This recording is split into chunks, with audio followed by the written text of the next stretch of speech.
Hello everyone, नमस्कार। Welcome to let's crack UPSC CSC Hindi and Agrim YouTube channel. मैं सुनील अभ्यर्थी दिल्ली मुखर्जी नगर से आप सबका स्वागत करता हूँ। यूपीएससी इंटरव्यूअर अभ्यर्थी सिविल सर्विस मैगजीन का संपादक, लेखक, दिल्ली में एक प्रसिद्ध कोचिंग संस्थान का डायरेक्टर, अन अकेडमी का एजुकेटर। तो चलिए स्टार्ट करते हैं आज की अपनी क्लास फटाफट। और फटाफट इसलिए क्योंकि आज 8 बजे से मुख्य परीक्षा 2020 का एक राउंड अप सेशन होगा जो शायद बहुत लंबा चलेगा। पहले मैं इसलिए नहीं कि मैं जो है क्या बोलूं, कुछ ऐसा बोलने का मतलब होगा कि टेक्निकल इश्यू आ जाएगा, इसलिए मैं बोल नहीं रहा हूँ। 8 बजे बड़ी शानदार मजा आने वाला है। तो जो भी मेंस के बच्चे हों, आप लोगों के परिचित, चाहे हिंदी मीडियम हो इंग्लिश मीडियम हो, सारे देख सकते हैं। 6 आवर्स का मैंने एक प्रोग्राम रखा है, नहीं 8 बजे से चलेगा रात को 2 बजे तक। मैं भी सारा रिवीजन मैं करा दूंगा, वो भी मेरी स्टाइल में, बिग करंट के अपडेट के साथ। पूरा 1 वर्ष का यानी कि जनवरी से दिसंबर तक का करंट अफेयर्स के साथ, और मेरी स्टाइल में मुख्य परीक्षा का एनालिसिस। तो जो बच्चे आप सब भी अपना रिवीजन करना चाहते हैं, बार बार आज मैं इसका बीच बीच में बोलता रहूंगा, जो आप सब भी अपना पूरा साल 1.5 साल का रिवीजन करना चाहते हैं, आकर के कनेक्ट हो जाएंगे, मजा आने वाला है। तो द हिंदू, इंडियन एक्सप्रेस के बेस्ट एडिटोरियल्स में आप सबका स्वागत है। हम बच्चों, जो नए बच्चे उनके लिए है। हम क्यों पढ़ते हैं द हिंदू अखबार? करंट अफेयर्स पढ़ने के लिए नहीं। मेरे जो बच्चे जो मुझे फॉलो कर रहे हैं, अपना एटीट्यूड चेंज करेंगे। एटीट्यूड चेंज करना सबसे ज्यादा महत्वपूर्ण होता है। एटीट्यूड चेंज करना क्यों महत्वपूर्ण होता है? क्योंकि उसी एटीट्यूड से आप अपने विषय के, यानी कि जिस क्षेत्र में आप जाना चाहते हैं उसमें लीड करते हैं, उसको क्वालिफाई करते हैं, सब कुछ करते हैं। ठीक है, तो एटीट्यूड सबसे इंपॉर्टेंट है। उसी एटीट्यूड को चेंज करने के लिए आप सबके सामने यहाँ से देख सकते हैं GS1 GS2, ठीक है। वॉइस का इश्यू है, ओहो सॉरी क्या बात है, क्या बात है भाई, क्या बात है।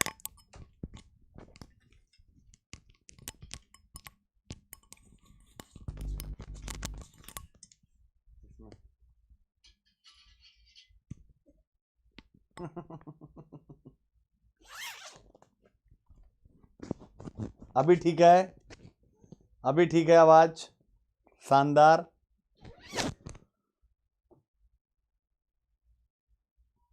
अभी ठीक है,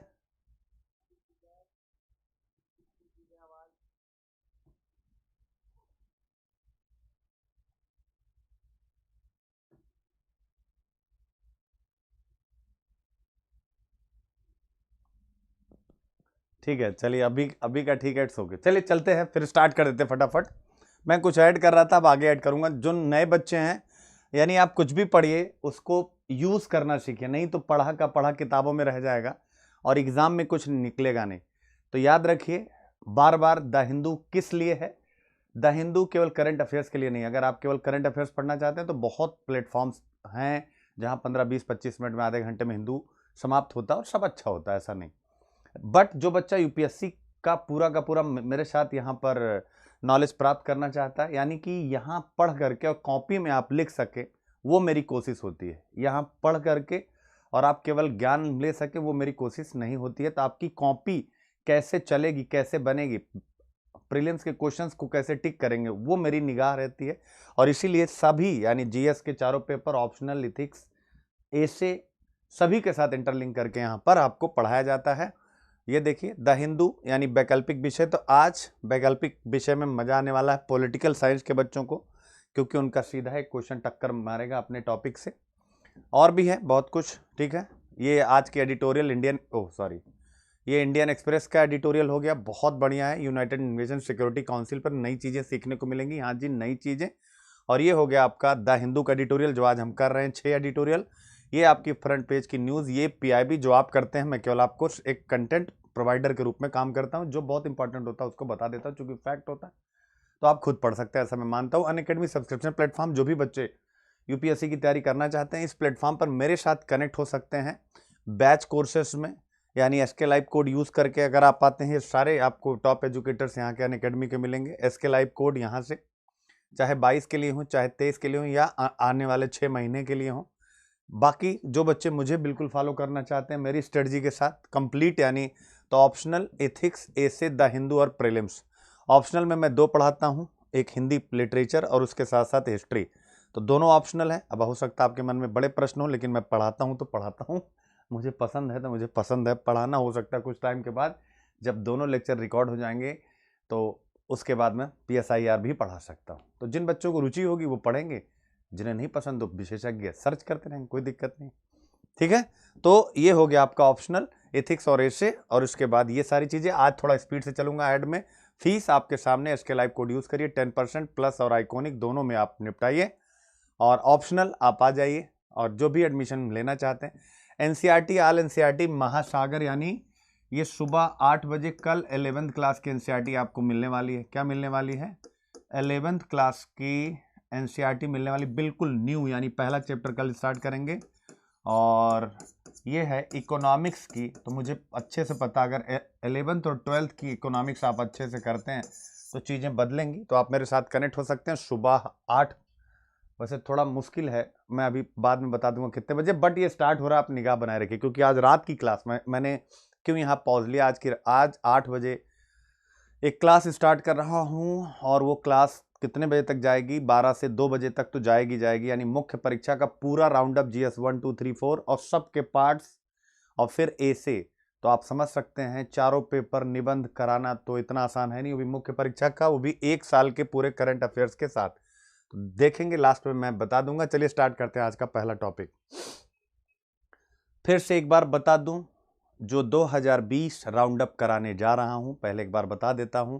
8 बजे आप सबको दिखा होगा इसी चैनल पर, 8 PM पर, यहीं पर अग्रिम पर मैं 2020 मेंस वालों का एक राउंड अप कराने जा रहा हूं।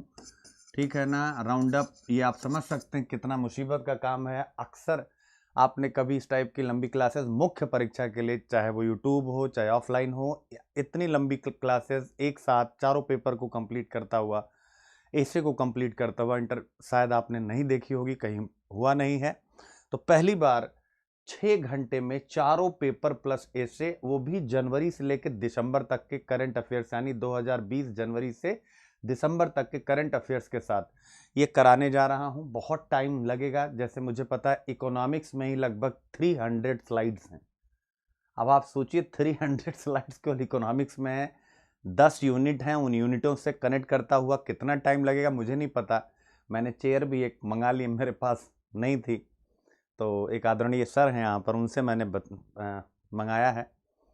और इनफैक्ट बता भी देता हूँ, आप लोग भी परिचित हो जाएंगे। इकोनॉमिक्स के सर हैं रामेश्वर सर, जो शायद मुखर्जी नगर में, मुझे नहीं लगता है कि उनसे इकोनॉमिक्स में उनसे बड़ा कोई अध्यापक है। और मैं इंडिया में भी अगर कह सकूं तो, अगर प्री और मेंस दोनों को कंबाइंड किया जाए तो उनसे बड़ा कोई अध्यापक है, तो मेरे बड़े भाई जैसे हैं। और उन्हीं से मैंने उनकी चेयर मंगाई है, बैठ करके कि आज थोड़ा सा आराम जो है मुझे रहेगा, क्योंकि 6-7-8 घंटे बैठ के नहीं पढ़ाऊँगा खड़े होकर के। कुछ बच्चे डर जाते, सर आपकी एनर्जी नहीं दिखती है। क्या है? आपकी एनर्जी नहीं दिखती है, तो बैठ करके ही पढ़ाऊँगा, मतलब वो खड़े होकर के, लेकिन बीच बीच में थोड़ा विश्राम के लिए, चूँकि मैंने सोचा है कि क्लास रुके ना। तो ये बहुत प्लान है, 2020 एक बार में ख़त्म हो, कल के लिए कुछ ना बचे। हो सकता है 3 भी बज जाएँ, 4 भी, जब तक मेरी एनर्जी चलेगी तब तक ये चलती रहेगी आज की क्लास। तो ये सबके लिए है, क्योंकि जनवरी से, अब देखिए किन के लिए, मेंस वालों के लिए तो हो ही गई, जनवरी से याद रखिएगा, जो लोग 2021 में दे रहे हैं उनके लिए भी ये क्लास उतनी ही महत्वपूर्ण है। क्यों? क्योंकि जैन से दिसंबर तक का मैं पूरा एनालिसिस कराने जा रहा हूं, वो भी मेरी स्टाइल में, बिल्कुल स्पीड से इंटरलिंक करता हुआ। और जो 2022 में देंगे उनके लिए भी एक प्रकार से होता नहीं कि आपकी जो मेमोरी है, उस मेमोरी में अच्छी अच्छी बातें आती चली जाएंगी कि एक्चुअल में आपको चीज़ों को कैसे देखना होता है। एक ही क्लास 6 घंटे में अगर आपका सारा कंप्लीट हो जाए तो आप वहां से देख सकते हैं। तो चलिए स्टार्ट करते हैं। Delhi must integrate its united nation security council engagement with broader national goal while adopting to change realities, यानी यूनाइटेड नेशन सिक्योरिटी काउंसिल के बारे में। ठीक है, क्या है? यूनाइटेड नेशन सिक्योरिटी काउंसिल के बारे में बातचीत की गई। आप सबको पता है कि Bharat officially United nation security council, यानी संयुक्त राष्ट्र सुरक्षा परिषद, जो संयुक्त राष्ट्र यानी यूनाइटेड नेशन की सबसे महत्वपूर्ण इकाई है, उसका अस्थायी सदस्य बन चुका है और उसने कार्यकाल अपना प्रारंभ कर दिया। उसी तथ्य को ध्यान में रखते हुए यह एडिटोरियल लिखा गया है इंडियन एक्सप्रेस में, और जिसमें है कि दिल्ली को याद रखें क्या है, दिल्ली को वास्तविकताओं में बदलाव करते हुए, बहुत अच्छे पॉइंट पकड़िएगा, वास्तविकताओं में यानी जो रियलिटीज है, जो रियलिटी है विश्व की भी और यूएन की संस्था की भी, को बदलाव करते हुए व्यापक राष्ट्रीय लक्ष्यों के साथ अपने यूनाइटेड नेशन सिक्योरिटी काउंसिल जुड़ाव को एकीकृत करना होगा। यानी Delhi must integrate it's UNSC engagement, यानी कि दिल्ली को यूनाइटेड नेशन सिक्योरिटी काउंसिल के साथ जो अपनी एंगेजमेंट है, ठीक है ना, उसमें अपने जो विस्तृत राष्ट्रीय लक्ष्य हैं उसको ध्यान में रखते हुए जो भी चेंज लाना है उस चेंज को प्रस्तावित करना, यानी सिंपल एक शब्द में। अब नोट्स बनाना स्टार्ट करिए। नोट्स में क्या लिखेंगे कि भारत संयुक्त राष्ट्र सुरक्षा परिषद के अस्थायी सदस्य के रूप में अपना कार्यकाल प्रारंभ कर चुका है, ये न्यूज है, और भारत से अपेक्षा की गई है कि यूनाइटेड नेशन सिक्योरिटी काउंसिल के मंच का उपयोग वह अपने राष्ट्रीय लक्ष्यों की पूर्ति के लिए करे।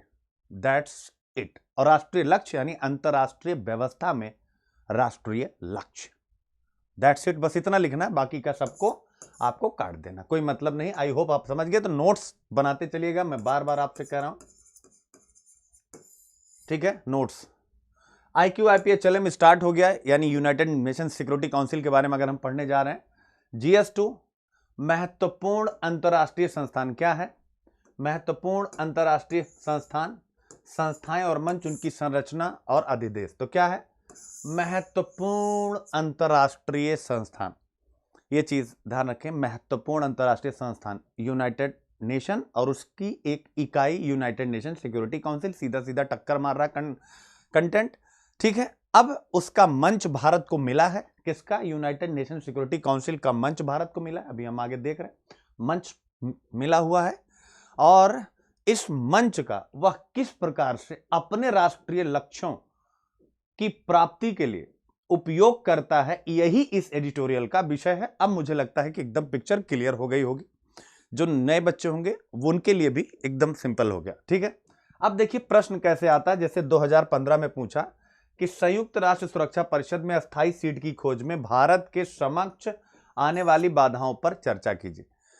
यानी क्या पूछ रहा है, देख सकते हैं आप। Discuss the impediments India is facing in its pursuit of a permanent seat in United Nations Security Council 2015।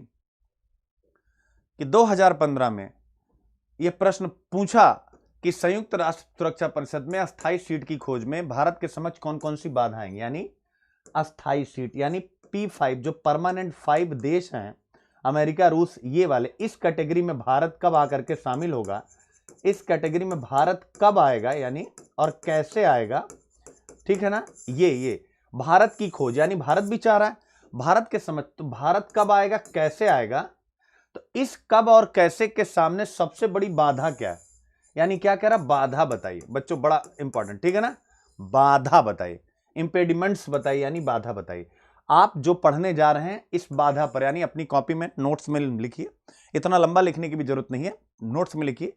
United nation security council की अस्थायी सदस्यता में भारत के समक्ष बाधा, जो हम सीखने जा रहे हैं। आप हेडिंग बनाइए आज, हाँ ऐसा कर लेते हैं नोट्स में, आज हम क्या सीखेंगे, यानी जैसे इग्नू का नोट्स होता है, इग्नू का नोट्स सबको अच्छा क्यों लगता है, और इग्नू चूंकि दूरस्थ एजुकेशन है, उसने बनाया भी वैसे ही कि जब आप बुक ओपन करें तो आपको लगता है हम क्या सीखने जा रहे हैं, और जब खत्म हो जाता है तो बताता है हमने क्या सीखा। तो चलिए हम भी वही स्टार्ट करते हैं, यहां पर एक नई शुरुआत हो जाएगी। तो हम क्या सीखने जा रहे हैं, तो आप लिख लीजिएगा यूनाइटेड नेशन सिक्योरिटी काउंसिल। अब आप हेडिंग बनाइए, हम क्या सीखने जा रहे हैं, इस एडिटोरियल के हम क्या सीखने जा रहे हैं। पहला point, United nation security council की अस्थायी सदस्यता, परमानेंट मेंबरशिप की राह में आने वाली बाधाएं भारत के समक्ष, नंबर 1। और सेकंड, ठीक है, क्या क्या बाधाएं हैं, पहला पॉइंट यही, ठीक है ना। चुनौतियां क्या क्या हैं, ये हम सीखने जा रहे हैं। तो ये हो गया आपका। दूसरा आप देखिए ऑप्शनल, जो political science and international relation, तो PSIR एक पेपर 2 का आपको पता है, एक सेक्शन पूरा करंट अफेयर्स होता है। भारत द्वारा सुरक्षा परिषद में अस्थायी सदस्यता प्राप्त करने के रास्ते में विभिन्न बाधाओं पर चर्चा कीजिए। आइए, एक मिनट यार, ये तो वही हो गया। संयुक्त राष्ट्र सुरक्षा परिषद में, अरे यार ये बार बार उन्होंने क्या यार क्या बताया, कभी कभी इतना दुख होता है बच्चों, मैं बताता हूँ, ये टाइपिंग ना कसम से कभी कभी इतना दुखी करते। 1 मिनट मैं वो क्वेश्चन लिख लेता हूँ, मैं ऐसे भाग नहीं सकता हूँ। कितनी बार भेजा वही क्वेश्चन, बार बार टाइप हो रहा, क्या बोला जाए। ओके, संयुक्त राष्ट्र स्वतंत्रता,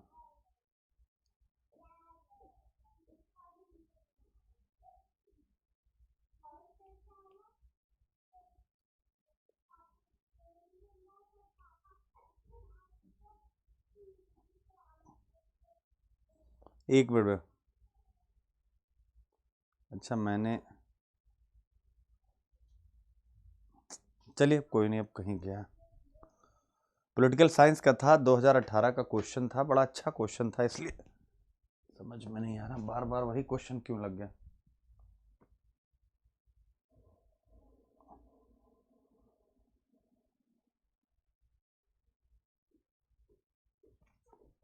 एक सेकंड बस देख लेता हूँ, क्योंकि लिखा हुआ है 2018 बच्चों। 1 सेकंड वो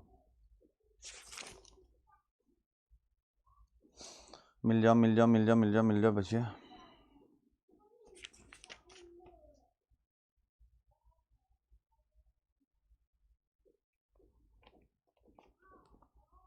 कभी कभी कोई चीज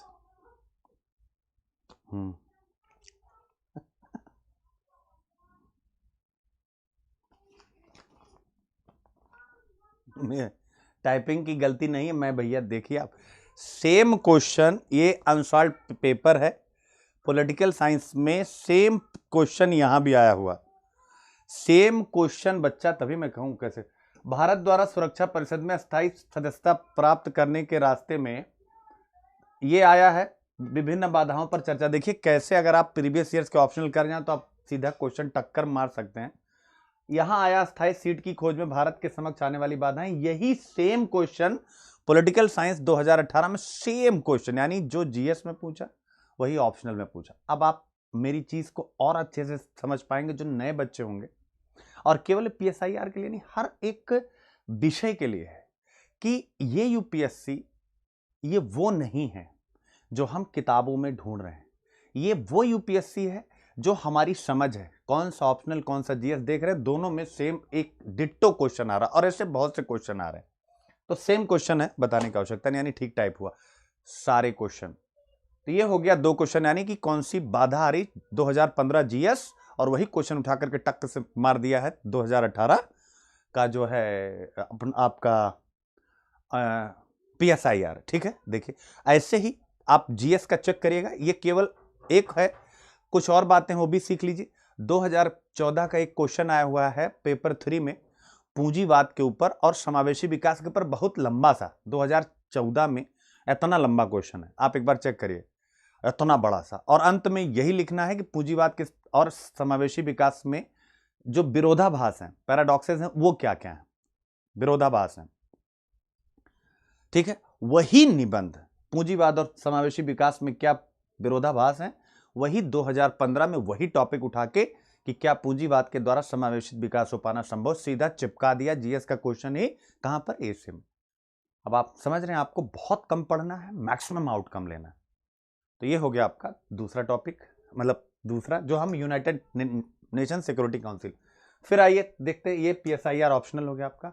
अब तीसरा क्वेश्चन हो गया, ऐसे हो गया, वर्तमान की वास्तविकताओं के परिप्रेक्ष्य में संयुक्त राष्ट्र संघ की पुनः संरचना, ये ऐसे आया था, ये निबंध आया था, क्या आया था, निबंध, ठीक है ना। तो restructuring of the event to reflect present realities, यानी जो वर्तमान वास्तविकताएं हैं, तो एडिटोरियल राइटर ने भारत की जो वर्तमान आवश्यकताएं हैं उसको क्या नाम दिया है, भारत के राष्ट्रीय लक्ष्य। तो जो भारत की वर्तमान आवश्यकताएं हैं, भारत की वर्तमान वास्तविकताएं हैं, वो तो आपको आप पढ़ने ही वाले हैं। तो प्रेजेंट जो रियलिटीज है, ऑब्वियस हम जब यूएनएससी पर लिखेंगे कि उसकी रीस्ट्रक्चरिंग, यानी यूनाइटेड नेशन पर लिखेंगे तो उसकी रीस्ट्रक्चरिंग करनी है। रीस्ट्रक्चरिंग में सबसे बड़ा परिवर्तन यूनाइटेड नेशन सिक्योरिटी काउंसिल में संभावित है। इस निबंध का एक बड़ा हिस्सा, एक बड़ा क्या, अच्छा खासा हिस्सा United nation security council reform के ऊपर आएगा।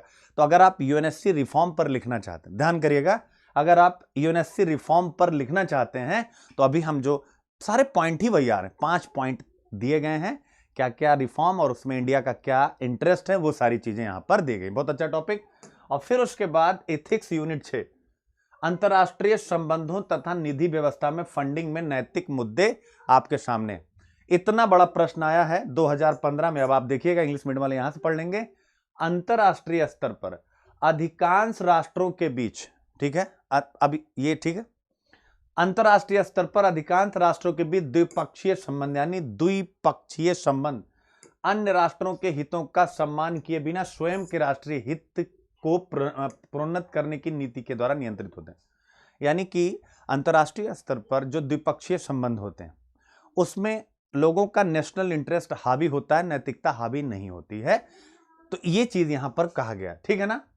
यानी कि किसी न किसी प्रकार से येन कियन प्रकारेण हमारा नेशनल इंटरेस्ट साधित होना चाहिए, ऐसा ये कह रहे हैं कि ऐसा होता है। अधिकांश राष्ट्रों के बीच द्विपक्षीय संबंध अन्य राष्ट्रों के हितों का सम्मान किए बिना स्वयं के राष्ट्रीय हित की प्रोन्नति। अब ये देख सकते हैं, इस पॉइंट को अगर समझना है, जो नए बच्चे होंगे उनको लगेगा नहीं, तो बच्चों बड़ा आसान है कि कैसे दूसरों के हितों की चिंता किए बिना हम अपने राष्ट्रीय हित, एग्जाम्पल दो आपके सामने, चाइना और यूएस।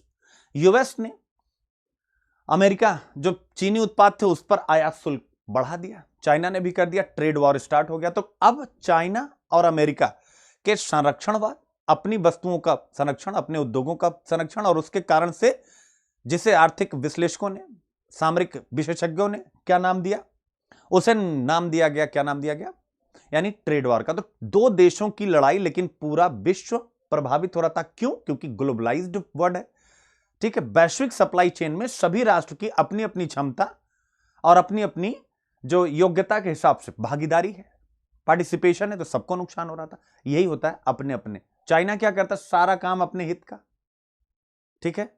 तो ये सिंपल है, याद रखिएगा, के द्वारा नियंत्रित होते हैं। इससे समझ गए प्रश्न समझ गए। इससे राष्ट्रों के बीच द्वंद्व और तनाव उत्पन्न होते हैं, मैंने बता दिया। चाइना अमेरिका के मध्य तनाव, चाइना भारत के मध्य तनाव। जैसे भारत ने उनके इतने ऐप बंद कर दिए। क्यों बंद कर दिए? क्योंकि भारत ने कहा कि ये अपने राष्ट्रीय हित साधित कर रहा है, भारत को सामरिक रूप से कमजोर करके, और इसके जो ऐप्स हैं वो इंडियन सिक्योरिटी के लिए थ्रेट की तरह, तनाव की तरह। ऐसे तनाव के समाधान में नैतिक विचार किस प्रकार सहायक हो सकते हैं, विशिष्ट उदाहरणों के साथ चर्चा कीजिए। अब आप कहेंगे, यानी यहां सिंपल है, बच्चा ये कह रहा है कि जो भी द्विपक्षीय स्तर पर कोई भी, मतलब राष्ट्रों के मध्य समन्वय नहीं है, नैतिकता इसका समाधान कैसे हो सकती कि जिसमें राष्ट्रीय हित अपना और दूसरों का हित भी एक साथ चल सके। तो ये प्रश्न मैंने क्यों लगाया है, अब आप विचार करेगा, क्योंकि इस प्रश्न में आप सोचिए क्या आंसर लिखेंगे। ये जो मैंने एक दो एग्जांपल बताई आएगा।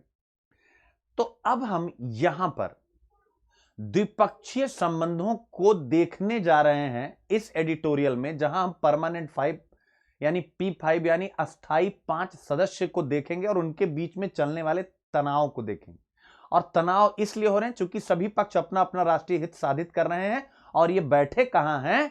अस्थाई सुरक्षा परिषद वाले मेंबर ये कहां बैठे हैं? ये संयुक्त राष्ट्र में बैठे हुए हैं। निर्णायक सीट इनके पास है, निर्णायक वोट इनके पास है। यह वह संस्था है जो अंतरराष्ट्रीय शांति, सुरक्षा और समृद्धि के लिए काम करती है। इसलिए P5 राष्ट्रों की जिम्मेदारी अंतरराष्ट्रीय शांति, सुरक्षा और समृद्धि की दिशा में महत्वपूर्ण हो जाती है। परंतु P5 के सदस्य राष्ट्र, अभी हम देखने वाले हैं, आपस में खेला खेली खेलते हैं, यानी खेल खेलते हैं। क्यों खेलते हैं? कि मेरा राष्ट्रीय हित साधित हो जाए। अगर मेरा राष्ट्रीय हित पाकिस्तान के साथ है तो मैं क्या करूंगा? पाकिस्तान का कोई आतंकवादी होगा। अगर भारत ऐसा राष्ट्र जिसके पास प्रूफ है, अमेरिका जो सहमत है भारत के उस प्रूफ के साथ, लेकिन अमेरिका वाला क्या करेगा?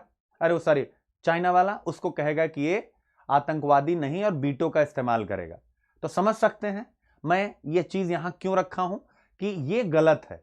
यानी जब आप इस प्रश्न को लिखेंगे तो द्विपक्षीय संबंध भारत और चाइना के अगर शत्रुतापूर्ण है कई मुद्दों पर, और वो उस शत्रुतापूर्ण संबंधों में अपने राष्ट्रीय हित पाकिस्तान के साथ जुड़े होने को लेकर के यदि यूनाइटेड नेशन सिक्योरिटी काउंसिल की सीट और उसके पास जो शक्ति है उसका दुरुपयोग करता है, तो वह इस प्रश्न का एक भाग बनेगा। समाधान किस प्रकार का होगा?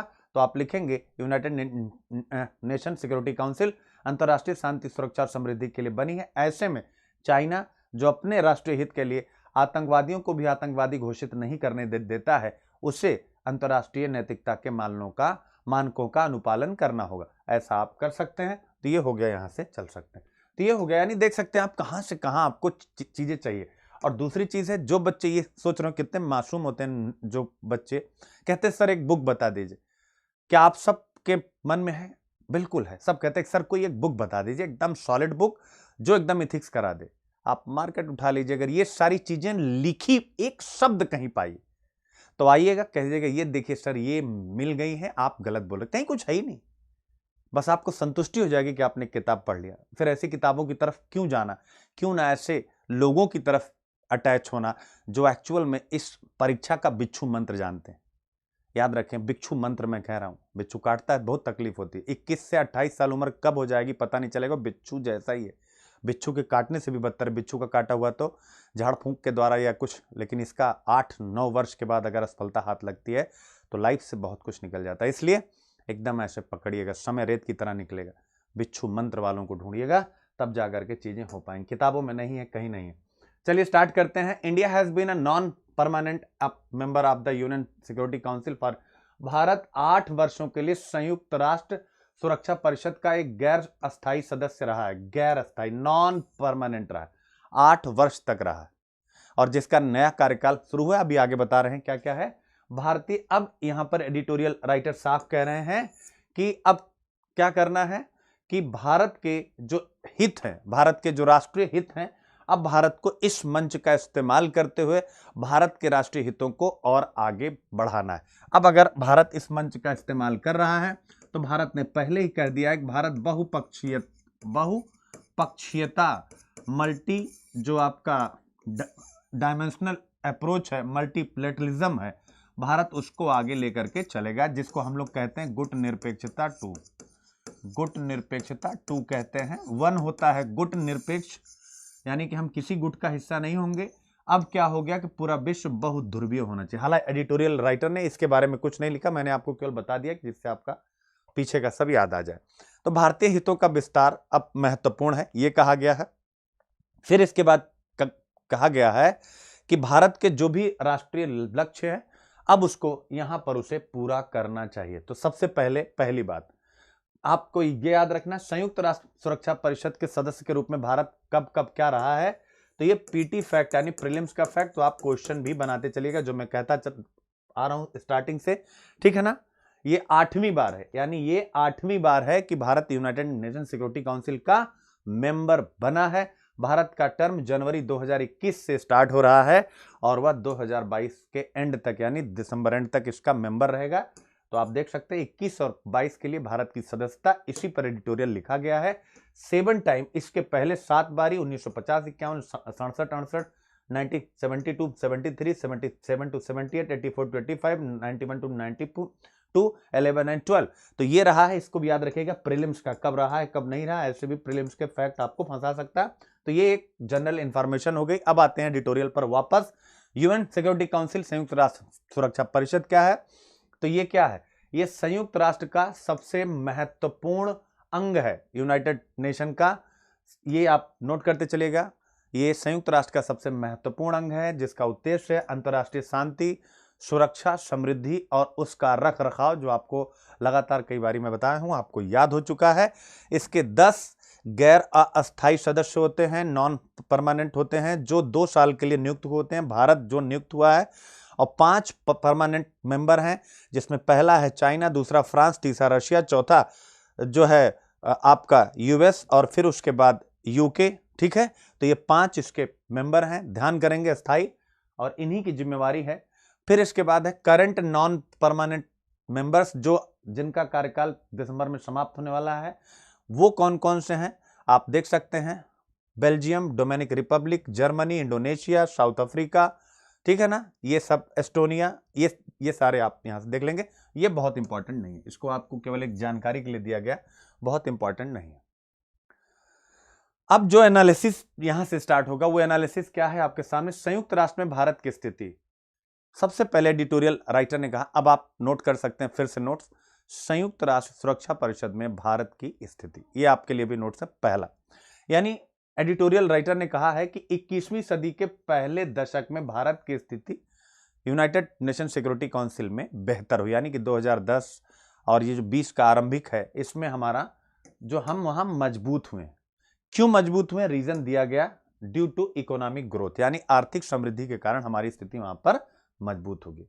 बट अब इसके बाद कहा गया, यानी हम मजबूत हुए हैं, लेकिन जो यूनाइटेड नेशन सिक्योरिटी काउंसिल है, यूएन में हम मजबूत हुए हैं, but United nation security council की जो सबसे मजबूत, मतलब यूएन की सबसे मजबूत बॉडी है यूनाइटेड नेशन सिक्योरिटी काउंसिल, उसके जो परमानेंट मेंबर्स हैं उसमें जो संबंध हैं वो बहुत ज्यादा परेशान करने वाले हैं, चिंताजनक है, यानी उनके संबंध बेहतर नहीं है। आज अमेरिका, आज चाइना, आज रशिया, इन तीनों में परस्पर मतभेद है। ठीक है ना? क्या है? इनमें मतभेद है। यूएस और चाइना में, यूएस और रशिया में ये एक मतभेद है। ठीक है? यानी कि वाशिंगटन और मॉस्को, यानी रूस तो बिल्कुल खाई की तरह, यानी उनके बीच एक संबंधों में खाई पड़ चुकी है। और जो चाइना और ट्रंप के शासनकाल में चाइना और अमेरिका के मध्य भी वैसी ही खाई पड़ चुकी है। और फिर कहा गया कि जो रशिया है वह अब चाइना के ज्यादा समीप अपने आप को महसूस करता है, सामरिक आर्थिक दोनों रूपों से। तो आप देख सकते हैं, यानी तीन देश ये आपस में एक नहीं है और इन्हीं के ऊपर अंतर्राष्ट्रीय शांति, सुरक्षा और समृद्धि की जिम्मेदारी है। तो आप बताएं कि जब भी अंतर्राष्ट्रीय शांति, सुरक्षा और समृद्धि की आवश्यकता पड़ेगी, क्या ये राष्ट्र एक साथ मिलकर के काम करेंगे? नंबर 1 चाहे पश्चिम एशिया में, नंबर 2 चाहे अफ्रीका के विभिन्न देशों में, या दक्षिण एशिया में, आप बताएं क्या ये मिल करके एक साथ यूएन के उद्देश्य अंतर्राष्ट्रीय शांति, सुरक्षा और समृद्धि से कार्य कर पाएंगे? नहीं कर पाएंगे। आप बताएंगे चूंकि इनके मध्य संबंध तनावपूर्ण है। यह बताते हुए आप कह सकते हैं इस पृष्ठभूमि में, यानी कि इस बैकग्राउंड में आवश्यकता इस बात की है कि यूनाइटेड नेशन सिक्योरिटी काउंसिल की जो मेंबरशिप है उसको ज्यादा प्रतिनिधित्वकारी बनाया जाए, उसमें ज्यादा लोगों की भागीदारी हो, यानी उसके रिप्रेजेंटेटिव्स ज्यादा हो, उसमें भागीदारी ज्यादा हो, जिससे कि वैश्विक जो ग्लोबल ऑर्डर है उसको डेमोक्रेटिक और ह्यूमैनिटेरियन, यानी कि लोकतांत्रिक और मानवतावादी बनाए रखा जा सके, और समावेशन को और यूनाइटेड नेशन के सस्टेनेबल डेवलपमेंट गोल को आसानी के साथ प्राप्त किया जा सके। तो ये सारी चीजें हैं। देखिए, आप पहला, यानी इस पॉइंट को आपने पढ़ना इंपॉर्टेंट नहीं है, पढ़ के मैंने यूज करा दिया। क्या यूज करा दिया कि आप इसको वहां पर जब भी कोई आए प्रश्न कि क्यों यूनाइटेड नेशन में रिफॉर्म की आवश्यकता है, निबंध आ जाए, तो आप बताइए कि ये जो परमानेंट 5 हैं ये आपस में ही झगड़ रहे हैं, जिसके ऊपर शांति, सुरक्षा, समृद्धि का अधिकार, जिसके पास सारे राइट हैं, शांति, सुरक्षा, अंतर्राष्ट्रीय स्तर पर समृद्धि के, यानी वीटो पावर है, वही आपस में लड़ रहे हैं। तो इसका मतलब है वो निबंध याद करिए, संयुक्त राष्ट्र संघ की पुनर्संरचना। तो आप लिखेंगे, अगर आपको लिखना है यूनाइटेड नेशन की रीस्ट्रक्चरिंग, में आपसे पूछना चाहता हूं, यूनाइटेड नेशन की रीस्ट्रक्चरिंग पर अगर आपको कोई चीज लिखनी है तो आपको कंटेंट किस प्रकार का चाहिए? क्या ये नहीं चाहिए? रीस्ट्रक्चरिंग करनी है तो आपको पहले बताना पड़ेगा कि भाई समस्या क्या है। अगर किसी चीज के रीस्ट्रक्चरिंग, यानी कि पहले एक बना हुआ संस्था है यूएन और उसके अंदर यूनाइटेड नेशन सिक्योरिटी काउंसिल, तो ये तो बनी हुई संस्था। अब कोई कह रहा है, यानी जो यूपीएससी का एग्जामिनर हमसे कह रहा है भाई रीस्ट्रक्चरिंग कराइए, तो रीस्ट्रक्चरिंग क्यों करनी है? क्योंकि पुरानी संरचना कमजोर पड़ रही। तो पुरानी संरचना यूनाइटेड नेशन की क्यों? क्योंकि उसका जो उद्देश्य था वो शांति, सुरक्षा, समृद्धि का था। लेकिन हम ही लोगों ने पीछे एडिटोरियल पढ़े, पूरे विश्व में हर जगह तनाव है, और तनाव वही है, वो चाहे पश्चिम एशिया हो, चाहे लैटिन अमेरिका हो, अफ्रीका हो, तनाव वही है जहां पर इन बड़ी शक्तियों ने, P5 शक्तियों ने इंटरवीन किया है, हस्तक्षेप किया। तो स्वाभाविक है जब ये जवाबदेह नहीं अंतर्राष्ट्रीय शांति, सुरक्षा, समृद्धि के प्रति, तो यूनाइटेड नेशन सिक्योरिटी काउंसिल में इनके पास केवल 5 ही को वीटो पावर क्यों ना इसका स्वरूप लोकतांत्रिक बनाया जाए और प्रत्येक महाद्वीप से जो भी जिम्मेदार राष्ट्र रहे हैं उनको वहां पर प्रतिनिधित्व दिया जाए। तो आप सोचिए, रीस्ट्रक्चरिंग क्यों? क्योंकि ये जो संरचना और जो उद्देश्य है उसमें संबंध नहीं है। किसकी संरचना? यूएन के अंदर जो यूएनएससी है उसकी संरचना, और जो यूएन का उद्देश्य अंतर्राष्ट्रीय शांति, सुरक्षा और समृद्धि, उसमें कोई मेल नहीं है। तो स्वाभाविक है, चेंज कर दीजिए। आई होप पहला पॉइंट 100% क्लियर हो गया होगा। तो फटाफट टाइप मारते हुए चले जाएं। अब देखिए, अब कहा गया, ये अच्छा पॉइंट बच्चों, ये पांचों लिखना, इसमें कुछ मत छोड़िए, क्योंकि जीएस में भी आता है, ऑप्शनल वालों के लिए है ये, और एसे में भी ये नहीं भी आता है। तो एक नई विश्व व्यवस्था पर अगर आप निबंध लिखते हैं अ न्यू वर्ल्ड ऑर्डर पर, तो अ न्यू वर्ल्ड ऑर्डर पर आपको यही लिखना पड़ेगा, यानी सब लिखिए, लेकिन क्या यूएन और यूएन सिक्योरिटी काउंसिल में रिफॉर्म और उसमें भारत की महत्वपूर्ण भूमिका को लिखे बिना आपका कंटेंट कंप्लीट हो जाएगा? कभी नहीं होगा। तो एक नई विश्व व्यवस्था, वहां पर भी ये सारी चीजें आएंगी, तो ये पूरा आपको लिखना है। India for a productive tenure at the UNSC, यानी कि भारत का जो समय है, यानी कि जो अस्थाई अस्थाई सदस्यता 21-22 तक उसके पास 2 वर्ष रहेगी, वह ज्यादा प्रोडक्टिव कैसे हो, उसके लिए 5 बातें यहां पर की गई। पॉइंट को नोट करिएगा। अच्छा इन्होंने कराया है, क्या कराया है कि यूनाइटेड नेशन सिक्योरिटी काउंसिल का अस्थायी सदस्य भारत है। अब वह अस्थायी सदस्य किस प्रकार से, वह अस्थायी सदस्य किस प्रकार भारत के लिए उस संस्था का इस्तेमाल कर पाए, वो महत्वपूर्ण है। यानी हम एक संस्था का इस्तेमाल भारत के हितों के लिए और अंतर्राष्ट्रीय हितों के लिए, दोनों के लिए करने जा रहे हैं। भारत के हितों के लिए और अंतर्राष्ट्रीय हितों के। संस्था क्या? United nation. उसका एक निकाय यूनाइटेड नेशन सिक्योरिटी काउंसिल। में बार बार संस्था शब्द का इस्तेमाल क्यों कर रहा हूं, सोचिए, क्योंकि निबंध भी आएगा, निबंध आएगा, वो तो जो हो गया, अब यहां भी आएगा, किसी भी संस्था का चरित्र, किसी भी संस्था का चरित्र उसके नेतृत्व में प्रतिबिंबित होता है। किसी भी संस्था का चरित्र उसके नेतृत्व में प्रतिबिंबित होता है। अब आप देख लीजिए, तो किसी भी संस्था का चरित्र उसके नेतृत्व में, यानी यूनाइटेड नेशन, अगर ऐसा कोई प्रश्न आए संस्था पर, चरित्र पर, और आपको अच्छे से पता थिंकिंग बेस्ड खूब पूछता है, तो क्या इस निबंध में मैं आप सबसे पूछना चाहता हूं, यूनाइटेड नेशन सिक्योरिटी काउंसिल पर बिना लिखे आप आगे बढ़ पाएंगे? संस्था है ना यूएन, यूएन में रिफॉर्म में सबसे बड़ा रिफॉर्म एक ही जगह आई है, यूएनएससी, और उसमें जो आप पढ़ने जा रहे हैं देख सकते हैं। तो कैसे करना है आपको समझिए, हर पल आपको कंटेंट के साथ इंटरलिंक्ड रहना है, 5 उद्देश्यों का पालन करना है। और जो 18, 19 वाले, 20 वाले बच्चे हैं, आप बार बार जो है लगे रहिएगा, समझ में आएगा। ठीक है, यह सोचते हुए कि 13 के बाद से हिंदी मीडियम फिनिश हो चुका है, तो क्यों फिनिश हुआ, ये बात सोचते हुए, तब आपका थोड़ा मन कुछ दिन तक अगर नहीं भी समझ में आएगा, आप लगे रहेंगे। ठीक है, तो याद रखें 5 उद्देश्यों का पालन करना है, हैज टू फॉलो 5 ऑब्जेक्टिव्स। पहला क्या है कि सबसे पहले क्या करना है, यूनाइटेड नेशन सिक्योरिटी काउंसिल को प्रभावी बनाना, चूंकि इसी का वो अस्थायी सदस्य बना। प्रभावी बनाने का मतलब है कि महसूस हो जो है कि कोई नेतृत्व कर रहा है। मैं इसको एक उदाहरण से बताना चाहूंगा।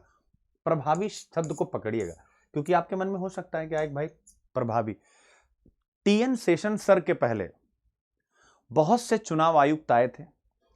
टीएन सेशन सर के पहले भारत के मुख्य चुनाव आयुक्त बहुत से रहे होंगे, और टीएन सेशन सर के बाद भी आए। लेकिन टीएन सेशन सर जब बने तब जाकर के चुनाव आयोग उभर करके आया कि ऐसा कोई आयोग भी है, और आज चुनाव आयोग पूरे विश्व में सबसे प्रसिद्धि को प्राप्त करने वाले संस्थानों में से एक है। तो ये मैं कहना चाह रहा हूं, इसका मतलब लीडरशिप अगर अच्छी है तो संस्था अपने आप उभर करके चली आती है। यूपीएससी ने इसीलिए पूछा किसी भी संस्था का चरित्र उसके नेतृत्व में प्रतिबिंबित होता है, तो उसमें भी टीएन सेशन सर और इलेक्शन कमीशन का उदाहरण डाल दीजिएगा। और अब समझ के उनके आने से इलेक्शन कमीशन प्रभावशाली हुआ, ठीक है, निष्पक्ष चुनाव हुए, वो डरे नहीं, एक बेहतर नेतृत्व दिया। और वही चीज यहां पर भी है कि भारत अगर यूनाइटेड नेशन सिक्योरिटी काउंसिल का मेंबर बना है तो भारत क्या करे, उसको अब इफेक्टिव बनाए, उसे प्रभावी बनाए। क्यों क्यों क्यों क्यों क्यों क्योंकि जो ये महत्वपूर्ण शक्तियां हैं, जो मेजर पावर्स हैं, वो क्या हो चुकी, उनमें गहरा विभाजन हो चुका है, उनमें तनाव है। अभी आपने खुद देखा, यानी चाइना यूएस का तनाव, रशिया और जो है यूएस का तनाव, यानी उनके अंतर्गत एक तनाव है। 3 बड़ी शक्तियां तनाव है। यूके पूरी तरीके से निर्भर रहता है यूएस की पॉलिसी पे, अब आप समझ सकते हैं कि वहां पर क्या क्या है आपके पास। आगे चलते हैं, India for a productive tenure क्या क्या है, ठीक है। तो अब दूसरा पॉइंट, पहला ये हो गया प्रभावी बनाए। प्रभावी कोई कैसे बना सकता, तो एडिटोरियल उतना डीप ये नहीं गए, प्रभावी कैसे बनाएंगे, obvious United nation security council में आप संपूर्ण विश्व के मुद्दों को उठाएं, यानी जो आज सेंट्रिक हो चुका है अमेरिका, चाइना, रशिया, इसके अलावा विश्व के अन्य मुद्दे, चाहे पश्चिम एशिया का कोई मुद्दा हो, अपने राष्ट्रीय हितों को ध्यान में रखते हुए, फिर चाहे अफ्रीका का कोई मुद्दा हो, वो सारे मुद्दे आपको उठाने पड़ेंगे। मानव जो मानवाधिकारों का मुद्दा, वो सारे मुद्दे। दूसरा, मेकिंग द, फिर इसके बाद क्या करना है, यूनाइटेड नेशन सिक्योरिटी काउंसिल को ज्यादा रिप्रेजेंटेटिव या प्रतिनिधित्व कर्ता वाली बनाना है, यानी कि 5 के बजाय और भी इसके सदस्य बने। भारत को इस पर भी काम करना है, ठीक है ना। क्यों? क्योंकि चाइना जो है, ये क्यों करना है, क्यों करना है, क्यों करना है? दूसरा, क्योंकि चाइना कभी नहीं चाहता है कि कोई भी अन्य एशियन शक्ति जैसे भारत या Japan United nation security council के अस्थायी सदस्य बने। तो इसलिए भारत को इस स्तर पर भी काम करना है, ज्यादा प्रतिनिधित्वकारी बनाना है, जिसमें ढेर सारे सिक्योरिटी काउंसिल में परमानेंट मेंबर्स आए। दूसरा ये करना। तीसरा क्या करना है, अब आप देखिए, तीसरा है भारत के पास चीन की बढ़ती दुश्मनी से निपटने के लिए समझौते के अलावा कोई विकल्प नहीं। यानी इन्होंने कहा कि तीसरा क्या करना चाहिए, क्योंकि चाइना एक महत्वपूर्ण देश है, ऐसे में हमें क्या करना है, ऐसे में हमें क्या करना है कि हमें एक समझौता करना चाहिए चाइना के साथ। बावजूद इसके कि चाइना के साथ हम एलएसी पर जो है स्टैंड ऑफ की अवस्था में है, आमने सामने खड़े हैं, नंबर 1। और दूसरा पॉइंट इस बॉक्स में बताया गया है, दूसरा पॉइंट है कि मतलब हम भले स्टैंड ऑफ की अवस्था में, नंबर 1, या हम या चाइना लद्दाख पर हमारी नीति को लेकर के हमें हमेशा हमारे आंतरिक मामलों में प्रश्न उठा रहा है। इन परिस्थितियों को भुलाते हुए हमें चाइना की जो मतलब चाइना के साथ सौहार्दपूर्ण संबंध बनाना है। क्यों? क्योंकि हम चाइना को या चाइना के इमरजेंस को भुला नहीं सकते। यानी यूनाइटेड नेशन सिक्योरिटी काउंसिल से हमें अगर आगे बढ़ना है तो हमें चाइना को साथ लेकर के चलना पड़ेगा, इनका अपना मानना है। चौथा क्या है, शांति और सुरक्षा के मुद्दों के साथ जुड़े, ठीक है ना। यानी कि इसमें क्या कहा गया, शांति और सुरक्षा से संबंधित। अब तीसरा क्या करे, चौथा क्या करे, शांति और सुरक्षा से संबंधित भारत नए गठबंधनों का निर्माण करे, जैसे उसने क्वाड बनाया है। क्या बनाया है? जैसे उसने क्वाड बनाया है, इसी प्रकार के अन्य सामरिक जो है वह गठबंधन बनाए, यूएन की अस्थायी सीट पर रहते हुए भारत अप्रत्यक्ष रूप से यह करे, जिससे वह सामरिक रूप से मजबूत हो सके। बहुत अच्छा सुझाव है, ठीक है ना। तो आप यहां से रख सकते हैं। एग्जाम्पल दिया गया है, नए गठबंधन कैसे बना सकता है, तो उसका एग्जाम्पल यहां पर दिया गया, आप देख सकते हैं कि जैसे अगर वो ये कहा गया कि 2 वर्षों में, यानी कि जो इसका टेन्योर है वह क्या करे, कोलैबोरेशन बढ़ाए, किसके साथ, जैसे फ्रांस के साथ, जर्मनी के साथ, और ब्रेग्जिट के बाद ब्रिटेन के साथ। इन सब के यानी फ्रांस, जर्मनी, ब्रिटेन के साथ वह अपना एक बेहतर शांति सुरक्षा का एक संगठन बनाए। तो आप देख सकते हैं, यानी ये कहा गया। चौथा ये भारत का नेशनल इंटरेस्ट है, क्योंकि चाइना को काउंटर करना है, तो चौथा पॉइंट आवश्यक है। पांचवा क्या है कि भारत को यह करना होगा, यानी पूरे विश्व को दिखाना होगा कि वह हर महत्वपूर्ण और संवेदनशील मुद्दों को रिप्रेजेंट करता है, यानी हर महत्वपूर्ण और संवेदनशील मुद्दों को प्रस्तुत करता है। और इस माध्यम से भारत क्या करे, यानी कि लोगों के दिलों में, विश्व के विभिन्न राष्ट्रों के हृदय में अपना स्थान बनाए। और यहां कहा गया कि जो छोटे द्वीपीय राज्य हैं उनके मुद्दों को भी, छोटे द्वीपीय राज्य यानी जो आइलैंड स्टेट हैं, स्मॉल आइलैंड स्टेट हैं, जो यहां लिखा हुआ कि ग्लोबल वार्मिंग के कारण जिनके अस्तित्व पर संकट है, ठीक है, उनकी सॉवरेंटी, उनकी सिक्योरिटी दोनों पर खतरा है, तो भारत उनके मुद्दे राष्ट्रीय मतलब अंतरराष्ट्रीय मंच पर उठाए। तो ये कहा गया पांचवा, ठीक है ना। ये यहां पर वही बात कही गई, आप पढ़ेंगे।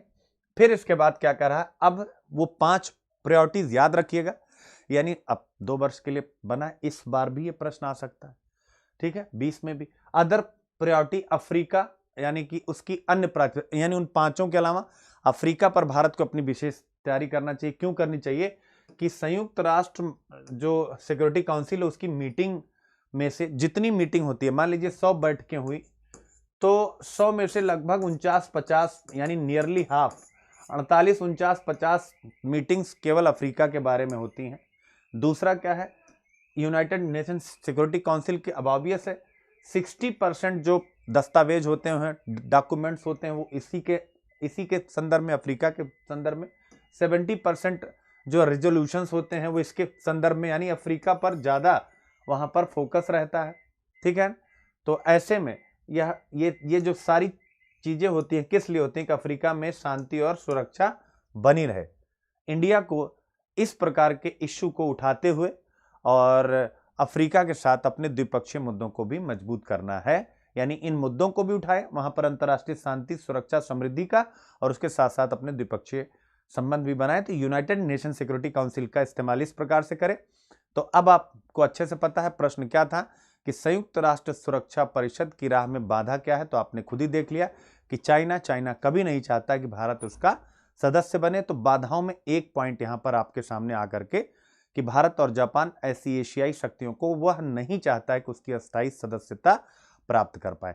तो पहला ये। फिर अन्य बाधाएं क्या हैं कि अगर विश्व की बड़ी अर्थव्यवस्थाओं से कंपेयर करें तो अर्थव्यवस्था में उन्नति है, लेकिन जो अंतराल है वो बहुत ज्यादा। हम कहते हैं हम विश्व की उभरती अर्थव्यवस्था, लेकिन हमारी अर्थव्यवस्था अभी 3 ट्रिलियन के अराउंड भी नहीं है, और वो 10, 12, 13 ट्रिलियन वाली इकोनॉमीज हैं। तो स्वाभाविक हमें आर्थिक विकास का भी एक बड़ा स्तर प्राप्त करना पड़ेगा। ये सारी बातें हैं। और तीसरा क्या है, संयुक्त राष्ट्र संघ की जितनी भी संस्थाएं हैं उसमें बड़े राष्ट्रों की आर्थिक भागीदारी ज्यादा होती है। इसका मतलब है कि जो अंतर्राष्ट्रीय संस्थान हैं उनको उनके ऑपरेशन के लिए, यानी कि उनको ऑपरेट करने के लिए, उनको परिचालित करने के लिए जो फंडिंग की आवश्यकता होती है वो यही राष्ट्र, चाइना और अमेरिका ऐसे राष्ट्र प्रदान करते हैं। तो स्वाभाविक है अब जो अंतर्राष्ट्रीय संस्थाएं हैं उनमें बढ़त किसकी रहेगी, जो ज्यादा धन वहां पर लगाएगा और उसका पूरा खर्च वहन करेगा। तो भारत को इन 3 स्तरों पर बाधाओं का सामना करना पड़ रहा है, और भारत को चाहिए कि इन 3 स्तरों पर यानी कि तीव्र आर्थिक विकास करे, संयुक्त राष्ट्र के जो संगठन है उसमें अपनी भूमिका ज्यादा बढ़ाए आर्थिक रूप से भी, और उसके पश्चात वह जो है चाइना के साथ भी किसी प्रकार से सुलह समझौते की नीति अपनाए, तब जाकर के वो सिक्योरिटी काउंसिल की मेंबरशिप प्राप्त कर सकता है। तो आप देख सकते हैं जो बाधाएं हैं, 3 बाधाएं मैंने आपको बता दी, सॉलिड बाधाएं, किताबों में भी नहीं, तो इसलिए आप इसके साथ चल सकते हैं। ये टॉपिक आज का मेरा सबसे फेवरेट टॉपिक है, a note to recognising the value of housework, यानी कि जो हाउसवर्क यानी जो गृहिणियां होती हैं, यानी कि जो महिलाएं घर में काम करती हैं, उनके लिए यहां पर काफी कुछ, यानी उनके लिए नहीं, मतलब उन पर यूपीएससी प्रश्न भी पूछता है, तो काफी कुछ यहां पर मसाला है, याद रखिएगा। ठीक है, this is an agenda all political parties and not just the Makkal Needhi Maiam, इनका याद रखिएगा। एक पार्टी है मक्कल निधि मयाम। मैं पहले एक हल्की सी समरी बता दूं। मक्कल निधि मयाम एक पार्टी है तमिलनाडु में, जिसका गठन किया है किसने, कमल हसन ने। क्या नाम, मक्कल निधि मयाम, ठीक है ना।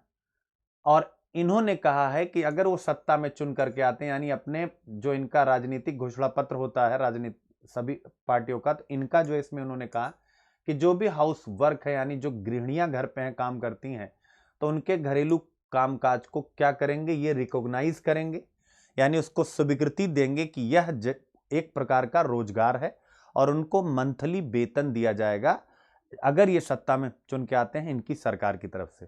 तो एक हिसाब किताब तो बहुत है अच्छा, यानी कि इनकी सोच बहुत अच्छी है और बहुत कैची भी है। देखते हैं कमल हसन को सफलता कहां तक मिलती है।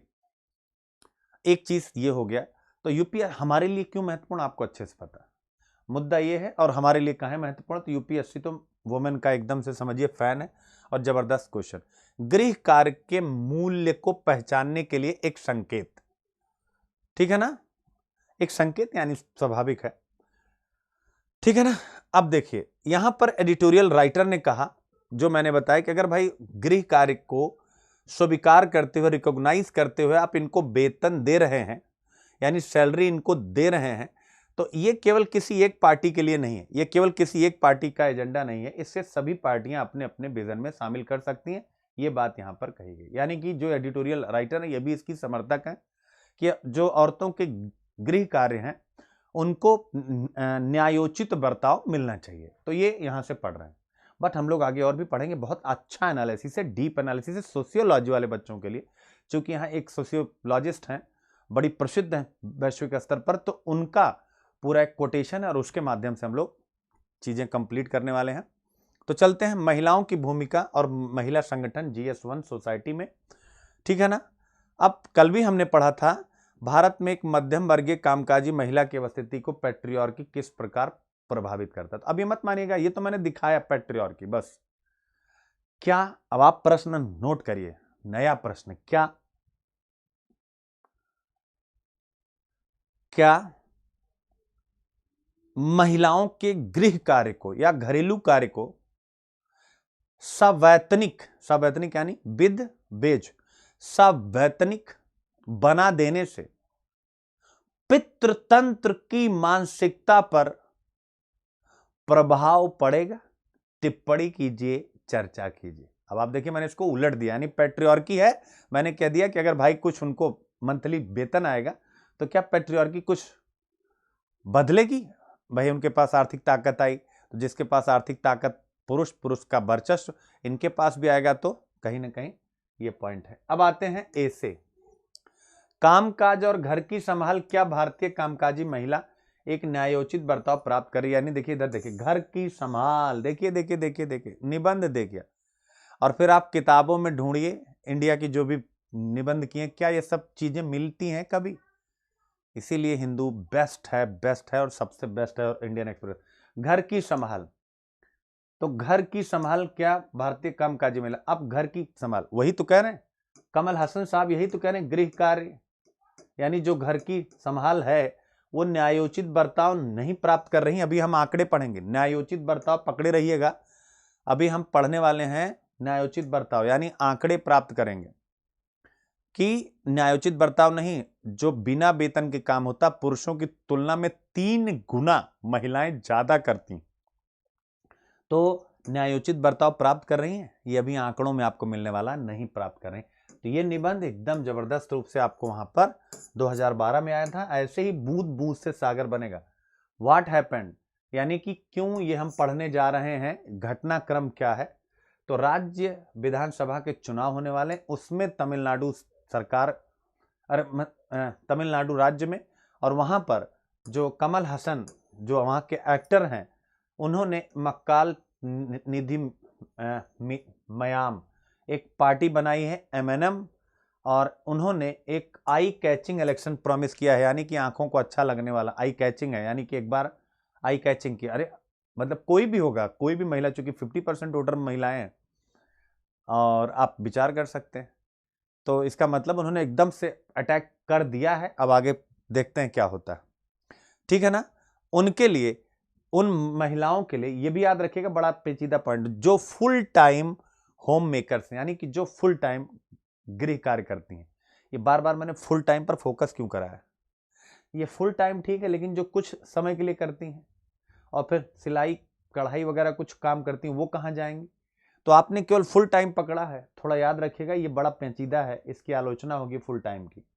तो इन्होंने फुल टाइम कहा, और एडिटोरियल राइटर्स ने उसमें से भी पेच निकाल लिया कि भाई फुल टाइम होगा तो जो पार्ट टाइम वाले वो क्या करेंगे, उनके लिए क्या सोचा जाए। तो अच्छा पॉइंट है, आई होप मुद्दा आपकी समझ में आ गया है, मुद्दा आपका क्लियर हो चुका है। क्या हो चुका है बच्चे लोग? मुद्दा यानी आपका क्लियर हो चुका है। ओके, चलिए शुरुआत करते हैं। अब यहां से आते हैं, यहां से आगे चलते हैं। मक्काल निधि मियाम, ये पूरा कंप्लीट हो गया। तो आप लोग नोट्स में अपनी कॉपी में बस इतना ही लिखिएगा कि ये तमिलनाडु इलेक्शन के समय इस पार्टी ने क्या वादा किया, दैट्स इट, बाकी सब छोड़ दीजिएगा। फिर इसके बाद क्या है, प्रॉमिस क्या है, तो उन्होंने देखिए क्या क्या वादा किया है, अब आप यहां से देख सकते हैं। उन्होंने कहा कि जो हाउस वर्क होता है, यानी घर की संभाल, जो महिलाएं घरेलू काम कर रही हैं पूरा का पूरा, उनको अब क्या दिया जाएगा, सैलरी दी जाएगी, ठीक है ना। यानी कि जो भी घर में काम करने वाली महिलाएं हैं, उनको अपने काम की एवज में सैलरी दी जाएगी, पूरे पार्ट में यह लिखा हुआ, ठीक है ना। उन्होंने कहा है कि महिलाओं को सीधे मासिक राशि का भुगतान दिया जाएगा, ये इनकी पार्टी का है। इसी को एडिटोरियल राइटर ने कहा कि कैची है, यानी कि अट्रैक्ट करता है। अब इसके बाद कहा गया कि ये कोई नई चीज नहीं है, यानी ये जो इन्होंने किया है इसकी मांग बहुत पहले से चल रही है और तमिलनाडु में तो इसके लिए बाकायदा आंदोलन भी हुआ है। तो इसलिए तमिलनाडु का ये एक हाईलाइटेड मुद्दा है। ओरिजिन्स ऑफ द डिमांड, यानी मांग का मूल क्या है। तो अब आप देख सकते हैं एक कैंपेन चला है वेजेस फॉर हाउसवर्क, यानी कि घरेलू कार्य के लिए क्या मिले, यानी कि उसके लिए जो घरेलू कार्य है उसके लिए भी क्या मिले, आपको वेतन मिले। तो ये कैंपेन चल रहा है women's movement in North America and Europe, यानी कि ये वहां भी चला है, ठीक है ना। यानी कि अमेरिका और नॉर्थ अमेरिका और यूरोप में लंबे टाइम से चला और भारत में तमिलनाडु में भी इसका असर रहा है, याद रखिएगा, भी मिलेगा आपको। They linked the exploitation of the worker in the factory to women works at home unwaged status, यानी इन्होंने लिंक किया, यानी जो वेजेस फॉर हाउसवर्क, यानी जो घरेलू काम के लिए श्रम कैंपेन कर रहे थे, इन लोगों ने अपने कैंपेन में यह बात उठाई कि जिस प्रकार से फैक्ट्री में काम करने वाले श्रमिकों का जो है शोषण होता है, एक्सप्लॉयटेशन होता है, उसी प्रकार से जो महिलाएं हैं अगर वो घरेलू काम करती हैं और उनको पारिश्रमिक नहीं मिलता है तो उनका भी शोषण उसी प्रकार से माना जाएगा। ऐसा इस कैंपेन का पूरा मूल भाव रहा है, याद रखिएगा। महिलाएं डेली बहुत से काम करती हैं, कुकिंग करती हैं, क्लीनिंग सफाई करती हैं, वॉशिंग करती हैं, आयरनिंग यानी कपड़ों को प्रेस करती हैं, इसके अलावा लंच बॉक्स प्रिपेयर करती हैं बच्चों से लेकर सभी के लिए, जो भी काम करने वाले लोग होते हैं उनके इतने काम होते हैं, ठीक है ना। अब इसके बाद देखिएगा एन अनरिजॉल्व्ड इश्यू, एक अनसुलझा मुद्दा, एक अनसुलझा मुद्दा। अब यहां से आलोचना स्टार्ट, यानी अभी तक आपने क्या पढ़ा कि वो वेतन देंगे और क्यों देंगे, कौन कौन सी मांग करती थी, क्या ये बिल्कुल नई मांग है, तो नहीं भाई, ये अमेरिका यूरोप में पहले हो चुका है, तमिलनाडु में भी इसके लिए क्या हुआ है, यानी कैंपेन्स हो चुके हैं, उन्होंने उसको पकड़ा और वहां से अपना पार्टी का घोषणा पत्र बना डाला। अब देखिए ये कह रहे हैं कि एक अनसुलझा मुद्दा है, बहुत अच्छा पॉइंट। अनसुलझा मुद्दा का मतलब क्या होता है कि अगर आप जो हाउस वाइफ्स हैं इनको अगर आप घरेलू काम करने के लिए, बड़ा अच्छा पॉइंट जरा समझिएगा, अगर इनको देखिए यही है कि दो तब भी मुसीबत, ना दो तब भी मुसीबत, इससे तो अच्छा यही सीखने को मिलता है कि भैया पढ़ो, एग्जाम में जाओ, आंसर लिखो और बस उसके बाद निवृत्त होकर के अपना काम करो। क्योंकि अब यहां इन्होंने देखिए उनका अच्छा कदम लग रहा है, ऐसा लग रहा आई कैचिंग है, लेकिन देखिए प्रसिद्ध समाजशास्त्री हैं ये, सोशियोलॉजिस्ट हैं, जिनका सोशियोलॉजी बच्चा आपके लिए भी ऑप्शनल वालों, एन ओकले, क्या नाम है, एन ओकले, इनका जो है सहारा लेते हुए एडिटोरियल में अपनी बात कही गई है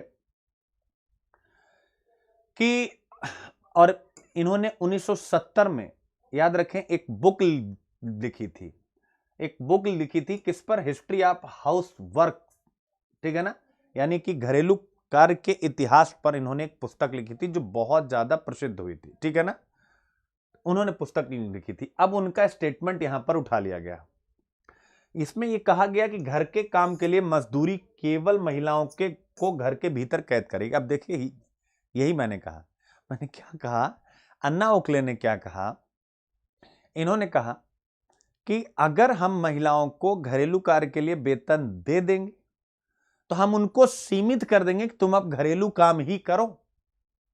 ये इनकी टिप्पणी है, इसीलिए मैंने कहा दो तब भी ना दो तब भी, इसलिए हमारी जिम्मेवारी क्या है, अच्छे से समझिए, पढ़िए, यूपीएससी निकालिए, जीवन जिए, ठीक है ना। ये हो गया, घर के काम के लिए मजदूरी केवल महिलाओं को घर के भीतर कैद करेगा, बिल्कुल सही बात है, यानी बाहर निकलने के बाद उनका डेवलपमेंट अलग प्रकार से होगा, अब आपने उनको यहीं कैद कर दिया, ये इन्होंने कहा, ठीक है ना। तो इन्होंने कहा ये देखिए, यानी जब आप उनको एक सैलरी दे देंगे तो जो आउटसाइड द हाउस होल्ड है, यानी घरेलू क्षेत्र के बाहर जो रोजगार है उसमें इनकी भागीदारी कैसे होगी, यह इन्होंने विषय उठाया। आई होप आप समझ गए। यानी फिर से एक बार रिवीजन करा दूं, कमल हसन ने कहा, कमल हसन ने क्या कहा, कमल हसन ने कहा कि हम जो भी घरेलू काम करने वाली महिलाएं, उनको हम जीत के आते हैं तो वेतन देंगे मंथली। और समाजशास्त्री हैं प्रसिद्ध, जिनका कि घरेलू कार्य पर एक मतलब लिखने का पुराना इतिहास भी रहा और इन्होंने उस पर लिखा भी है। उन्होंने कहा कि अगर हम महिलाओं को घरेलू कार्य के लिए वेतन देंगे तो हम उनको वहीं सीमित कर देंगे और वो घर के बाहर के कार्यों के लिए अपने आप को तैयार नहीं कर पाएंगे। ये इनका प्रश्न है। अब आप विचार करते रहिए, ठीक है। अब ये कहां तक उचित है, कहां तक नहीं। अब इसके बाद फैक्ट्स, यानी पहले क्या किया गया और फिर उसका एक दूसरा पहलू भी दिखा दिया गया। फैक्ट्स पे आ गया कि भाई वेतन क्यों मिलना चाहिए, यानी सैलरी उन्हें क्यों मिलनी चाहिए। तो देख सकते हैं, इंटरनेशनल लेबर ऑर्गेनाइजेशन की रिपोर्ट है 2018, ILO की रिपोर्ट है 2018 जो पब्लिश की गई है। इसमें कहा गया है कि जो महिलाएं हैं, अब देखिए वो निबंध था, याद रखिएगा, पहले बता देता हूं निबंध था, क्या न्यायोचित बर्ताव प्राप्त कर रही हैं। न्यायोचित बर्ताव किस चीज के लिए, दो शब्द लिखे थे, घरेलू यानी ऐसा कर सकते, घर की संभाल, यानी घर की संभाल और कामकाज, यानी जो कामकाजी महिलाएं हैं जो रोजगार करती हैं। तो ये घर की संभाल में क्या न्यायोचित बर्ताव प्राप्त कर रही हैं, जरा देखिएगा। इस पॉइंट को प्रूफ करने के लिए आपके पास डाटा आ रहा। क्या डाटा रहा? Women perform 76.2% of total hours of unpaired care work, यानी कि जो टोटल बिना वेतन के काम होता है उसमें महिलाएं 76.2%, अब आप समझ सकते हैं, भागीदारी करती हैं।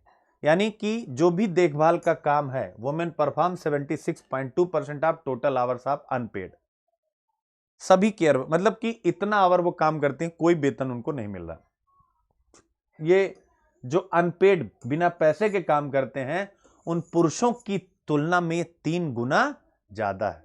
और यह एशिया और प्रशांत क्षेत्र में तो 80% से ज्यादा है। यानी भारत में भी स्थिति कमजोर है, यानी उनको अपने श्रम का वेतन नहीं मिल, श्रम के बदले जो धन मिलना चाहिए वो नहीं मिलता। इसका मतलब है कि घर की संभाल में उनके साथ न्यायोचित बर्ताव नहीं हो रहा है, क्योंकि केयर वर्क के लिए उन्हें पैसा नहीं मिल रहा है।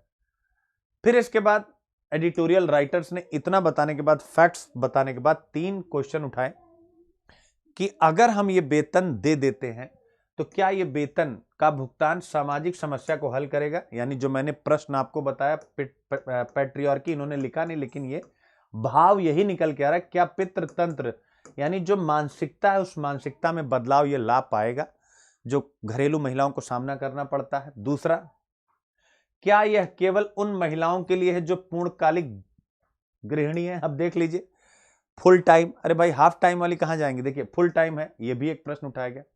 फिर इसके बाद उन्होंने कहा कि जो सिलाई के कपड़े करती हैं, पका हुआ, यानी कि जो टिफिन का काम करती हैं, यानी सिंपल यहां बताया गया जो छोटे छोटे काम करने वाली महिलाएं हैं जो घर के भी काम करती हैं लेकिन थोड़ा बहुत आर्थिक उत्पादन भी करती हैं, इनको छोड़ दिया गया है। तो क्या इनको भी पूर्णकालिक वेतन में लिया जाएगा, नहीं लिया जाएगा, ये आप यहां से ध्यान कर सकते हैं। इसके अलावा बहुत सी ऐसी महिलाएं होती हैं जो घर के बाहर मजदूरी करती हैं, तो क्या, ठीक है ना, और उसके बाद आकर के घरेलू काम भी करती हैं, तो क्या इनको भी इसमें शामिल किया जाएगा। तीनों प्रश्न आप नोट किया रहेगा। ये देखिए, ये आप लोग कहते हैं ना कि सर नोट्स बनाने, देखिए मैं हमेशा कहता हूं विचारों को बनाइए। इतने बड़े विषय को अगर मुझे समेटना हो, अब ये तीनों कितने अच्छे प्रश्न हैं, अब ये आएंगे नहीं, लेकिन कहीं ना कहीं आपको यूज करने को इसको मिलेगा ही मिलेगा। वुमेन एम्पावरमेंट पर लिखते समय ये तो 100% आएगा, उदाहरण आएगा कि नहीं आएगा। तो इसका मतलब क्या है कि जैसे अभी इतना लंबा टाइम लगा हमें इसको पढ़ने में, आपको पढ़ाने में, सिंपल है। इसको आप लिखना चाहें केवल 3 पंक्ति में कैसे लिख सकते हैं, देखिए अभी पहला, कमल हसन, उनकी पार्टी और उनका घोषणा पत्र हो गया, 1 लाइन में। घोषणा पत्र मतलब उन्होंने क्या कहा। सेकंड में, सेकंड वाले पॉइंट में आप बता दिए जो समाजशास्त्री हैं उन्होंने जो प्रश्न उठाए, और तीसरे वाले में आप बता दीजिए कि 3 प्रश्न हैं जो अनुत्तरित हैं, तीनों उठा दी, बात खत्म हो गया। तो ये क्या होता है, ये आपके विचारों को मजबूत करता है। बाद में सोसाइटी पढ़ रहे हैं, कुछ भी पढ़ रहे हैं, तो एक बार यही लेक्चर उठा करके आपने चेक कर लिया। तो इस प्रकार से हम चीजों को कर सकते हैं। फिर आगे आते हैं, डायलेमा यानी दुविधा क्या है। क्या कह रहा है कि डायलेमा और यानी दुविधा क्या। अब आप यहां से देख सकते हैं, दुविधा यह है कि हम कैसे मेजर करें, कि हम कैसे मापें कि घरेलू काम, यानी वही 3 क्वेश्चन उठाया उन्होंने, कहा आप कैसे मापें कि घरेलू काम क्या क्या होता है। ठीक है ना। अब आप यहां से देख सकते हैं इस मुद्दे को, वही जो मैंने वहां बताया था, तो तमिलनाडु में यानी जो ट्रेड यूनियन है किससे संबंधित, डोमेस्टिक वर्कर्स, जो घरेलू काम करने वाले होते हैं उनकी ट्रेड यूनियंस हैं, उन्होंने कहा है, उन्होंने इस मुद्दे को उठाया है कि हम कैसे मेजर करें और घरेलू काम को हम कैसे वैल्यू करें, यानी उनको क्या क्या दें, उनके वेतन में क्या क्या शामिल हो, क्या क्या चीजें होनी चाहिए। तो ये तमिलनाडु का जो डोमेस्टिक वर्कर्स का जो ट्रेड यूनियन है, घरेलू कार्य का भी ट्रेड यूनियन होता है, उन लोगों ने कुछ बातें कही हैं। उन्होंने कहा कि जो भी महिलाएं हैं जो घरेलू काम कर रहे हैं उनको यानी घंटे के हिसाब से एक न्यूनतम वेतन मिलना चाहिए, उनको वीकली डे ऑफ मिलना चाहिए, यानी सैटरडे या संडे ऑफ मिलना चाहिए। सैटरडे संडे जो खाने वाले हैं फिर खाएं, वो क्या क्या खाएं, जो भी सूखा मिले, और इसी बहाने हो सकता है वो भी कुकिंग सीख जाए। एनुअल बोनस, और उनको वार्षिक बोनस मिलना चाहिए, और उनको संरक्षण मिलना चाहिए जैसे बीमा और ये सारी चीजें। ठीक है। तो आप देखिए क्या कर, डायलेमा है, एडिटोरियल राइटर ने कहा कि डायलेमा है कि जो हम गृह कार्य का मापन कैसे करें, उनको हम मतलब किस प्रकार से उनकी सैलरी निर्धारित करें। तो इसका उत्तर एडिटोरियल राइटर ने स्वयं ही दिया कि भाई जो तमिलनाडु में ट्रेड यूनियन है गृह कार्य के लिए, डोमेस्टिक वर्कर्स के लिए, उन्होंने पहले से ही बता रखा है क्या क्या हमें करना है, यानी ये 4 चीजें इन्हें देनी है, याद रखिएगा। और फिर एडिटोरियल राइटर ने कहा यह देते हुए, ठीक है, सभी पार्टी के मैनिफेस्टो में, उनके घोषणा पत्र में महिलाओं के सम्मान को स्थान मिलना चाहिए। क्यों? अब इसको अनुच्छेद 21 से मैं कनेक्ट कर रहा हूं। अनुच्छेद 21 क्या कहता है? जीवन को गरिमा के साथ जीने का अधिकार है।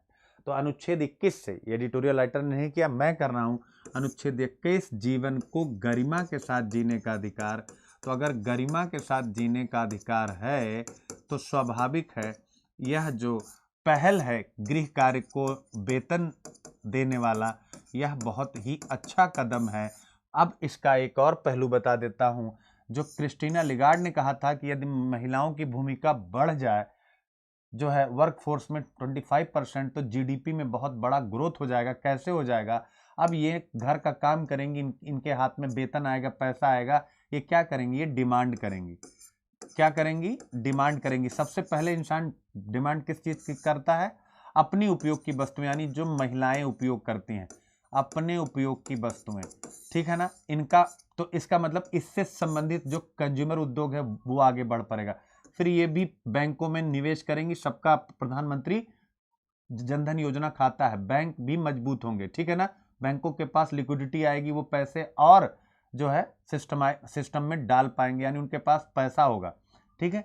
फिर इसके बाद ये अपनी सेवाएं अन्य जहां जहां भी ये खर्चा करेंगी, तो इसका मतलब है जो इकोनॉमी में डिमांड कम है वो डिमांड भी बढ़ जाएगी। आप ऐसा भी यहां पर विचार कर सकते हैं। तो एक बहुत बड़ा एक्शन है और सामाजिक रूप से महिलाएं सशक्त होंगी, इसका सबसे बड़ा लाभ है। धीरे धीरे पितृसत्ता की संरचना कमजोर पड़ेगी, यह इसका सबसे बड़ा लाभ है।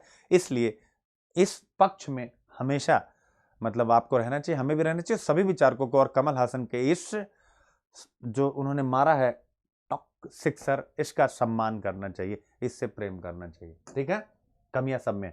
Quality gigs a solution to urban unemployment. देखिए क्वालिटी गिग्स यानी हम गिग इकोनॉमी पढ़ने जा रहे हैं, ये भी बड़ा अच्छा टॉपिक है, गिग इकोनॉमी। अब कुछ बच्चे होंगे जो मतलब थोड़ा सा नया टॉपिक था, कल एक आध बच्चे जो बिल्कुल न्यू थे उन्होंने कहा कि सर जो है वो नहीं समझ में आया था, प्लस की क्लास में बता रहे थे क्या, या आज स्पेशल की क्लास में बता रहे थे कि सर हमको वो नहीं समझ में आया था। कौन सा टॉपिक, क्या बोलते हैं, कल वाला पेटेंट वाला।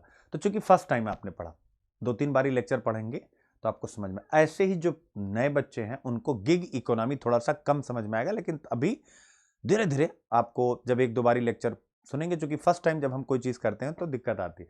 क्वालिटी गिग्स शहरी बेरोजगारी का समाधान। अब आप समझ गए, यानी कि ये रोजगार और बेरोजगारी पर लिखा गया एडिटोरियल, यानी गिग इकोनॉमी, जिसे हम प्लेटफॉर्म इकोनॉमी भी कह सकते हैं।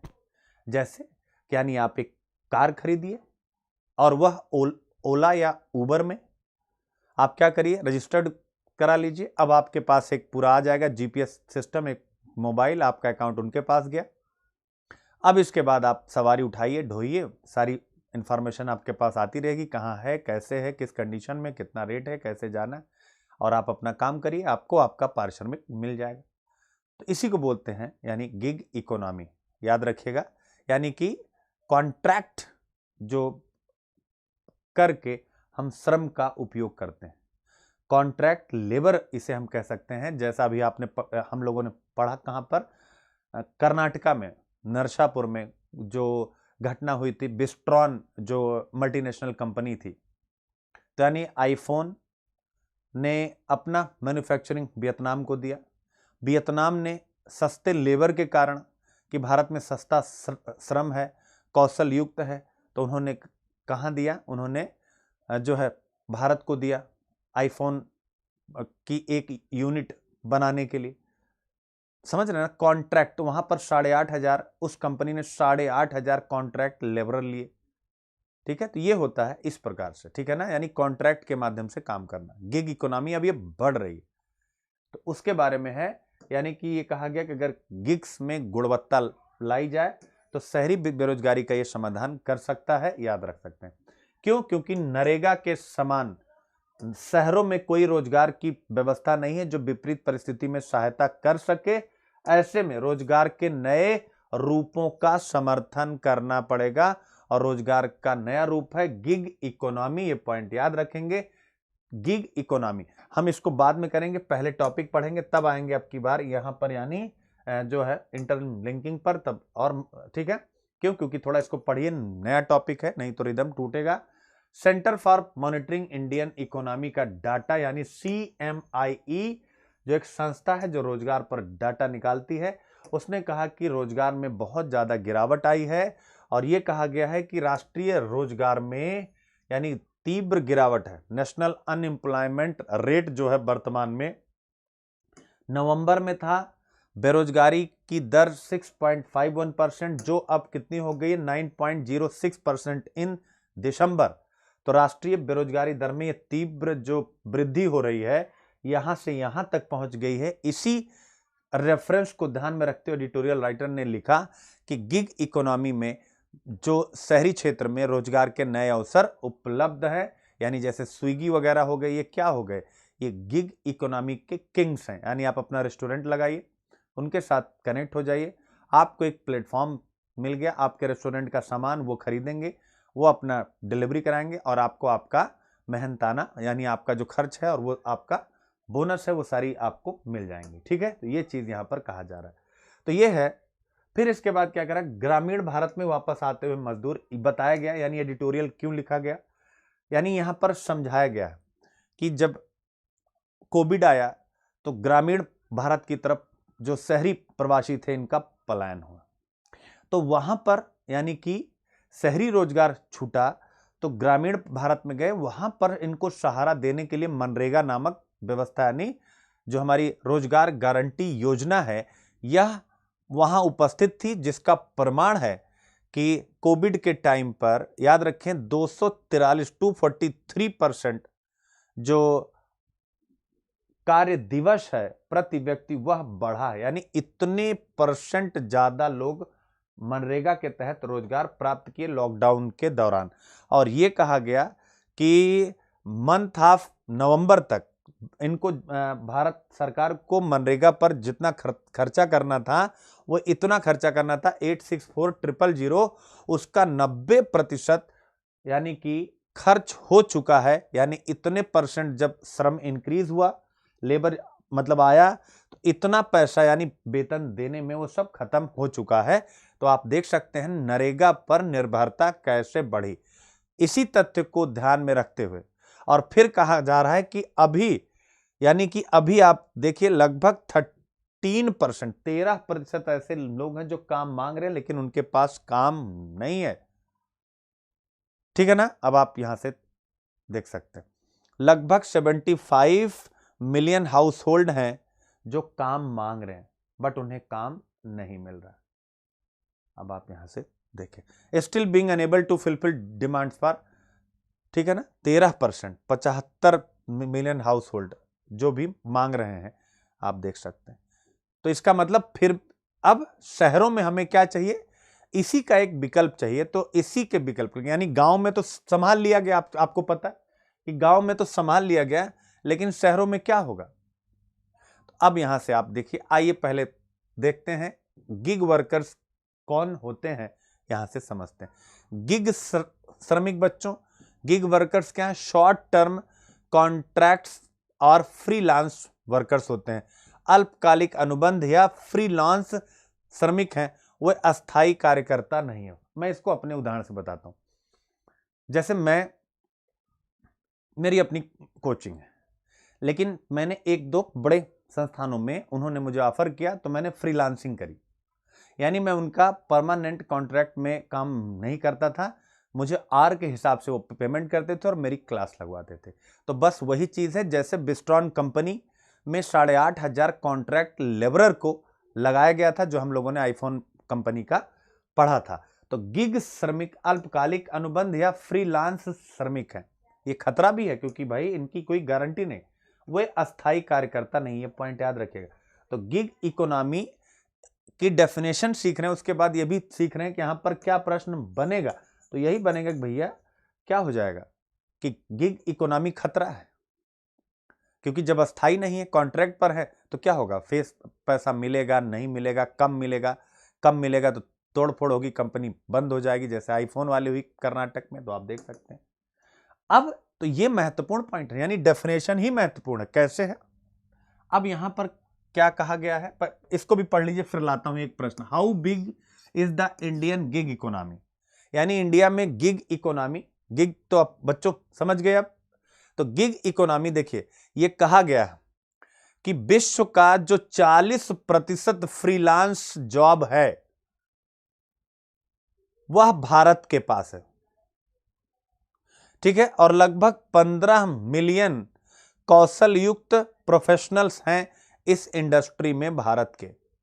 40% of freelance job offered globally, India का हिस्सा है ये। 40% फ्रीलांसिंग हम कर रहे हैं, कॉल सेंटर्स, ये ठीक है।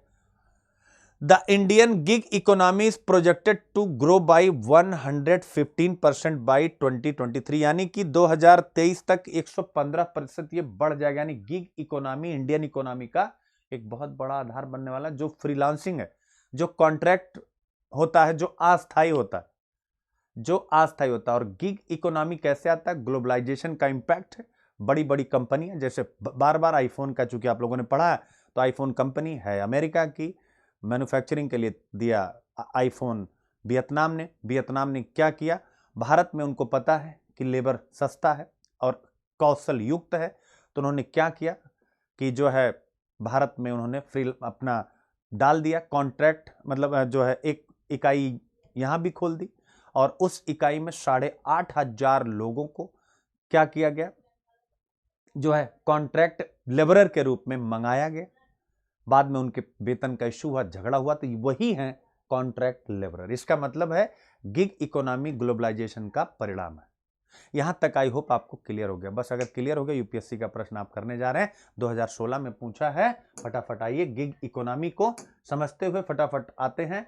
यानी कि 2016 का प्रश्न पूछा है, कहां गया भैया, कहां गया, मिल जाओ।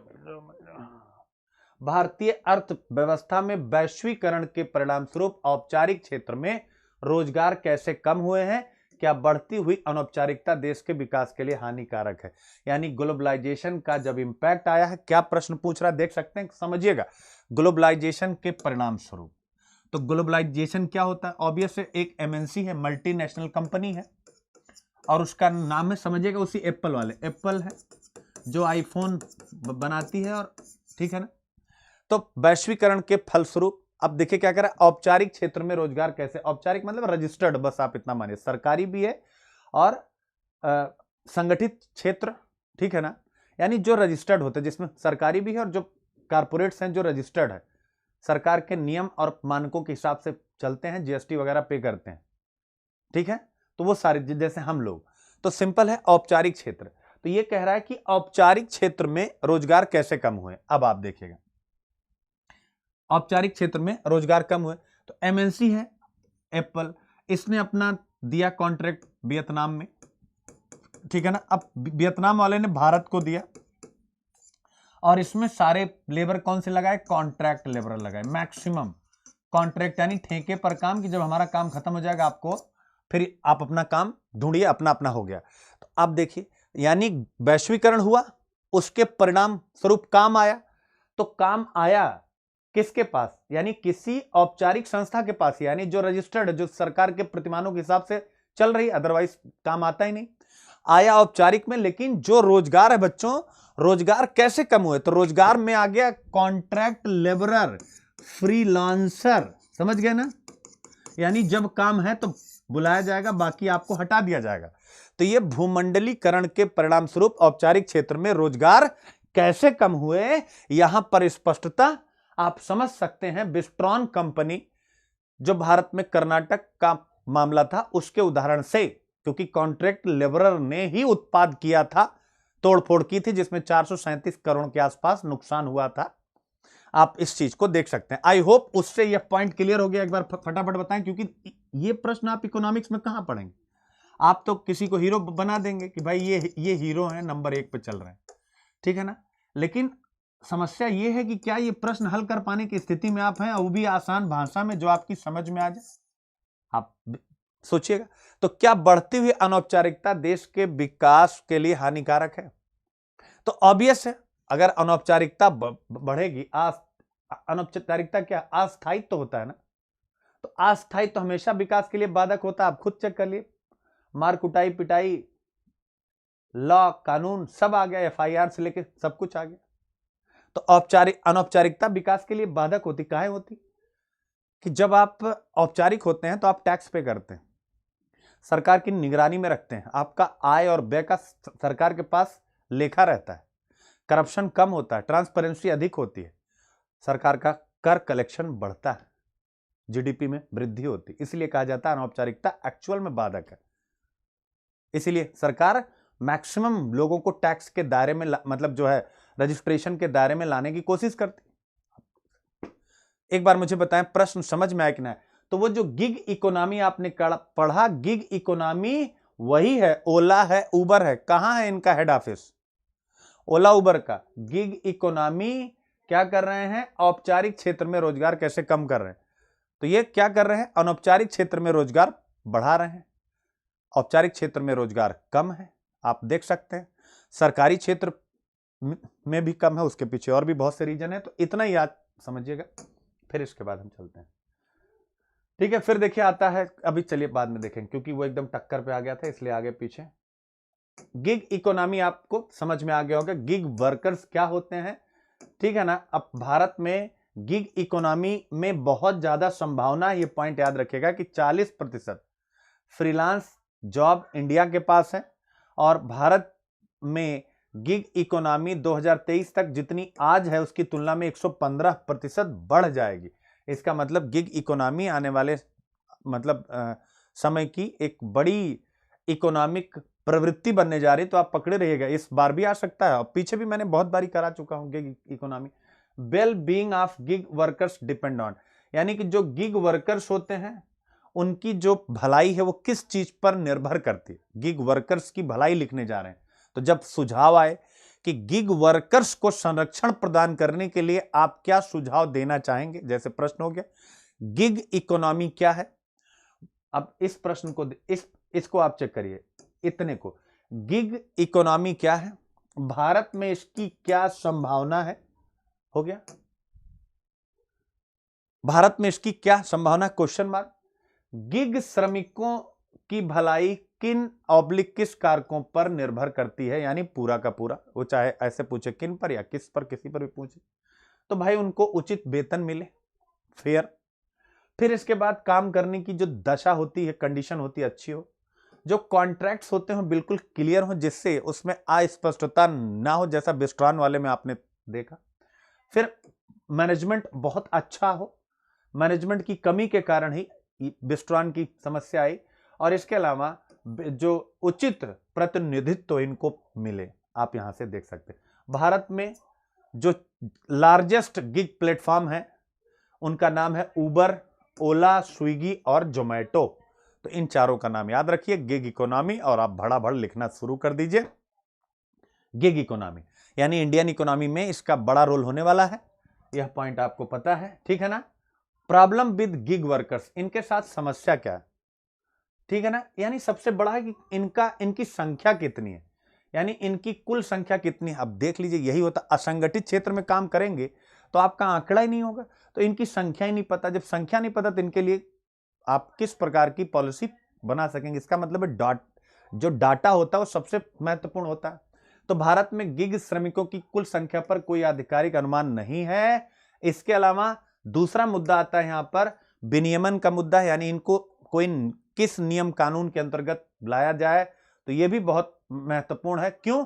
क्योंकि कुछ आधे टाइम के लिए काम करते हैं, कुछ फुल टाइम के लिए काम करते हैं, पता नहीं है कि इनका काम कितना, चूंकि कॉन्ट्रैक्ट पे होते हैं, फ्रीलांसिंग कर रहे हैं, कब तक काम है कब तक काम नहीं, यानी काम की अनिश्चितता है, काम के समय की अनिश्चितता है।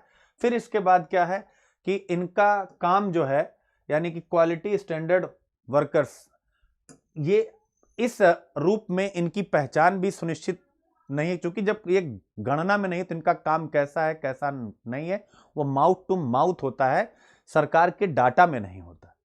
माउथ टू माउथ तो आपके यहां किसी ने काम किया बता देंगे मिस्टर एक्स ने अच्छा काम किया, आपका घर बना रहे हैं, कुछ भी कर रहे हैं, तो वो तो अच्छा किया, लेकिन फिर उसके बाद क्या होगा। तो आप देख सकते हैं problem with gig workers, gig workers के साथ समस्या क्या है। तो ये हो गया गिग इकोनॉमी, आपने यहां पर निपटाया। अब इसके लाभ क्या होते हैं, यानी ये भी आप पढ़िए। तो भारत में ऑब्वियस है क्या है, good for labour intensive manufacturing sector in India.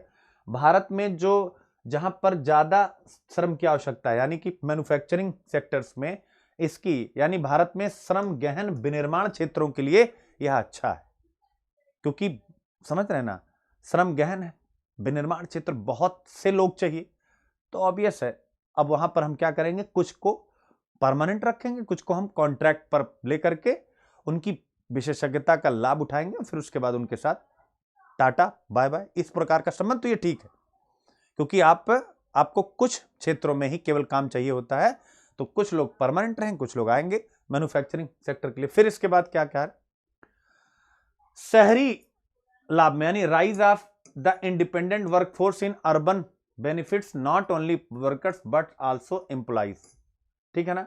यानी अगर इस प्रकार से स्वतंत्र वर्कफोर्स, यानी एक स्वतंत्र कार्यबल, गिग इकोनॉमी से संबंधित स्वतंत्र कार्यबल जो फ्रीलांसिंग या कॉन्ट्रैक्ट लेबर के रूप में काम करने के लिए तैयार है, अगर वह शहर में आता है तो वह केवल उसके लिए अपने लिए फायदेमंद नहीं है, जो एम्प्लॉयर्स होते हैं नियोक्ता, उनके लिए भी फायदेमंद है। क्यों? क्योंकि उनको भी जो कॉन्ट्रैक्टर्स होते हैं बेहतर श्रमिक मिलेंगे और बड़ी मात्रा में मिलेंगे, जैसा वो चाहते हैं वैसा मिलेंगे, उनके पास चॉइस होगी। और थर्ड है, ठीक है ना, इनको मतलब हायर करने में, ठीक है ना, जो प्रशासनिक लागत है वो भी बहुत कम है गिग इकोनॉमी। क्यों? क्योंकि अगर आप परमानेंट करते हैं तो लागत ज्यादा है, लेकिन अगर परमानेंट नहीं करते हैं तो लागत ज्यादा नहीं है, और इनको आप रख सकते हैं। आगे की रणनीति क्या है, ये कहा गया है कि ये कहा गया है कि गिग इकोनॉमी को आगे बढ़ाने के लिए भारत सरकार क्या करे, जिस प्रकार से सिम्बायोटिक रिलेशनशिप होता है, सहजीवी संबंध होता है ना, कवक और कौन कौन एक साथ रहते हैं, ठीक है ना, और एक दूसरे से अपनी अपनी आवश्यकताएं पूरी करते हैं, वैसे ही इन्होंने कहा कि अगर गिग इकोनॉमी को आप बढ़ाना चाहते हैं तो पब्लिक प्राइवेट इन्वेस्टमेंट, यानी कि आपको पब्लिक और प्राइवेट क्षेत्र को एक साथ आना पड़ेगा। देखिए हमने उस दिन भी पढ़ा था सार्वजनिक निजी भागीदारी क्यों आवश्यक है, यहां पर भी आ गया कि अगर आप गिग इकोनॉमी को भी आगे बढ़ाना चाहते हैं तो सार्वजनिक निजी भागीदारी अत्यंत महत्वपूर्ण है। इस सहजीवी यानी सिम्बायोटिक रिलेशनशिप, सहजीवी संबंध का एग्जाम्पल आपके सामने आप देख सकते हैं क्या है। स्विगी ने street food vendors programme start किया अंडर द पीएम स्वनिधि योजना। तो यानी स्विगी एक और भारत सरकार की जो पीएम स्वनिधि है, दोनों मिल करके काम किए। वह एग्जाम्पल है पब्लिक प्राइवेट जो एक साथ आना और गिग इकोनॉमी को सपोर्ट करने का। आई होप ये आप समझ गए होंगे। तो ये हो गया आपका। अब एक बार फटाफट देख लेते हैं IQ IP, एक बार फटाफट देख लेते हैं IQ IP, फिर उसके बाद आगे चलते हैं। देखिए ये एनालिसिस है, समझिए रोज हम लोग अच्छे एनालिसिस करते। देखिए भारत में लगभग रोजगार विहीन समृद्धि, आर्थिक सुधार की विसंगतियां, परिणाम near jobless growth in India, an anomaly और an outcome of economic reform 2018। लगभग रोजगार विहीन समृद्धि, तो मैं इसको इसलिए रखा हूं मॉडल के रूप में कि रोजगार विहीन समृद्धि या रोजगार के साथ समृद्धि दोनों विषय अब जो गिग इकोनॉमी है उसमें रोजगार की संभावनाएं क्या हैं, और वो आप जरूर डालिएगा एम्प्लॉयमेंट में। चूंकि 2023 तक 115% और हो जाएगा, तो गिग इकोनॉमी जीडीपी में, गिग इकोनॉमी एम्प्लॉयमेंट में, यह टर्म आप जरूर निकाल लीजिए, इसको यूज कर लीजिएगा। तो ये हो गया, निबंध आया था। और उसके पश्चात भारत में अब आप ये देखिए कि नौकरी विहीन समृद्धि के तौर पर किया जाता है। क्या आप इस विचार से सहमत? यानी हाल के समय में भारत में आर्थिक समृद्धि की प्रकृति का वर्णन अक्सर नौकरीहीन समृद्धि के तौर पर किया जाता है। The nature of economic growth in India in recent time is often described as jobless growth. Do you agree with this view? Give argument in favour of your answer. अब आप देखिए, तो जॉबलेस ग्रोथ, ठीक है, अच्छी बात है। यहां पर मैं नहीं बता रहा हूं कि सीधा टक्कर मारा, लेकिन इस जॉबलेस ग्रोथ को अब अगर आप जॉब सहित ग्रोथ में, यानी कि जॉब भी आ जाए, तो गिग इकोनॉमी पर लिखना स्टार्ट कर दीजिएगा। मैं ये बताना चाहता हूं, इसलिए इसको लेकर के आया हूं। और बच्चों ये देखिए 2015 में प्रश्न आया था, जरा डेट याद करिएगा, भारत में लगभग नौकरी विहीन समृद्धि। और देखिएगा ये जो निबंध आया था ये 2018 में आया था, भारत में लगभग रोजगार विहीन समृद्धि। अब आप बताइए, जो मैंने स्टार्टिंग में बनाया था, क्या जो जीएस में क्वेश्चन आ रहा है वही एसए में आ रहा है? जो ऑप्शनल में आ रहा है वही जीएस में आ रहा है? जो जीएस में आ रहा है वही ऑप्शनल में आ रहा है? यानी यूपीएससी गोल गोल खेल रहा है, बट हमारे बच्चे, खासकर हिंदी और रीजनल मीडियम बच्चे, वो कंटेंट में गोल गोल खेल रहे हैं, टीचरों में खेल रहे हैं। इनको स्टार बना देंगे, उनको बना देंगे, उनको बना देंगे, उनको बता देंगे, खुद बेचारे कहाँ चले गए। तो सिंपल सी बात है, आप किसी को मत बनाइए, आप केवल अपने आप को बनाने के, अपने आप को बिल्ड करने की कोशिश करिए। देखिए कहानी पलट जाएगी। और आपको अच्छे से पता है कि अगर आप टॉपर्स का इंटरव्यू सुनेंगे हिंदी मीडियम में भी, जैसे प्रदीप द्विवेदी जी हिंदी साहित्य से उनको 344 नंबर मिला, वो इंग्लिश मीडियम के थे, उनका स्टेटमेंट पढ़िए, यूट्यूब पर है। उन्होंने कहा कि देखो भैया कुछ याद वाद आता नहीं, 4 पॉइंट उन्होंने कहा कि हर एक प्रश्न में 4 पॉइंट मुझे आ रहा था। उन्होंने बताया एक व्याख्या भी हमसे गलत हो गई। सोचिए एक व्याख्या ही गलत हो गई, तब भी कोई फर्क नहीं, 344 आ गया। तो इसका मतलब होता है कि वो 4 पॉइंट केवल दिमाग में रहे, तैयारी वो करनी है। लेकिन हमारी आदत है सब चाहिए, क्योंकि अगर सब रहेगा नहीं तो अलमीरा में सजेगा कैसे, कैसे अच्छी नींद आएगी? भैया हमारे पास सब है।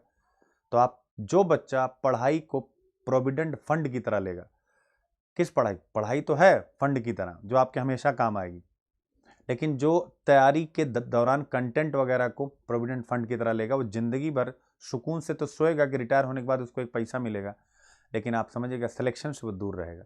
इसलिए दिमाग को ज़्यादा बड़ा करिए, प्रीलिम्स पे फोकस करिए, ऑप्शनल एथिक्स और इसे पे लगे रहिए। जीएस क्या होता है 8 बजे रात को, अभी तुरंत इसके बाद, यानी कि जब ये खत्म होगा, मैं केवल एक कॉफ़ी पीऊँगा। अब 8 बजे खत्म होगा, कितने बजे खत्म होगा, तो एक कॉफ़ी पीऊँगा बस, उसके बाद आकर के चिपक जाऊँगा और 2-3 बजे तक ये क्लास चलेगी। यानी आज रात भर आपके साथ रहने वाला हूँ और आपको प्रूफ करके दिखाऊंगा कि देखिए जीएस 1, 2, 3 की क्षमता और 4 की क्षमता क्या है। काहे हम परेशान हैं, क्यों नहीं हम अपने ऑप्शनल इथिक्स और ऐसे को एकदम खा लेते हैं? जीएस तो कुछ है ही नहीं। अभी देखिए कैसे गड्डम गड्ड सब हो जाएगा, और जो टफ पूछेगा वो होगा नहीं, तो काहे उसके लिए परेशानी? कुछ क्वेश्चन तो ऐसा आएगा कि जिसका कोई ओरे छोर नहीं, तो क्यों उसके लिए भाई परेशानी? ठीक है, तो ये हो गया आपका। आई होप आप समझ गए होंगे। नोट्स बनाने पर फोकस होने के बजाय केवल कुछ पॉइंट्स को लिखने की आदत डेवलप करिए, और उसके अलावा आप लेक्चर्स को सुनने की क्षमता डेवलप कीजिए।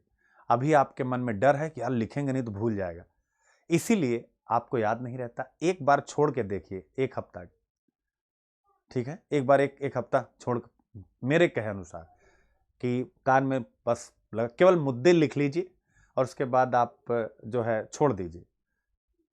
मुद्दे देखिए, याद नहीं आएगा, जहां जहां याद नहीं आ रहा वो लगा करके 2x स्पीड भी करके आप देखते चले जाइए। या मैंने पहले भी कहा कि जो भी इंपॉर्टेंट बातें हैं लिखने की बजाय मोबाइल में रिकॉर्ड कर लीजिए, कान में लगा के सुन लीजिए अपनी आवाज में। हमारी आवाज से बोर भी नहीं होंगे और आपका काम भी हो जाएगा, क्योंकि टीचर की आवाज से अमूमन आदमी बोर हो जाता। ब्लैक एंड ग्रे क्या हो गया? ब्लैक एंड ग्रे अगला टॉपिक है।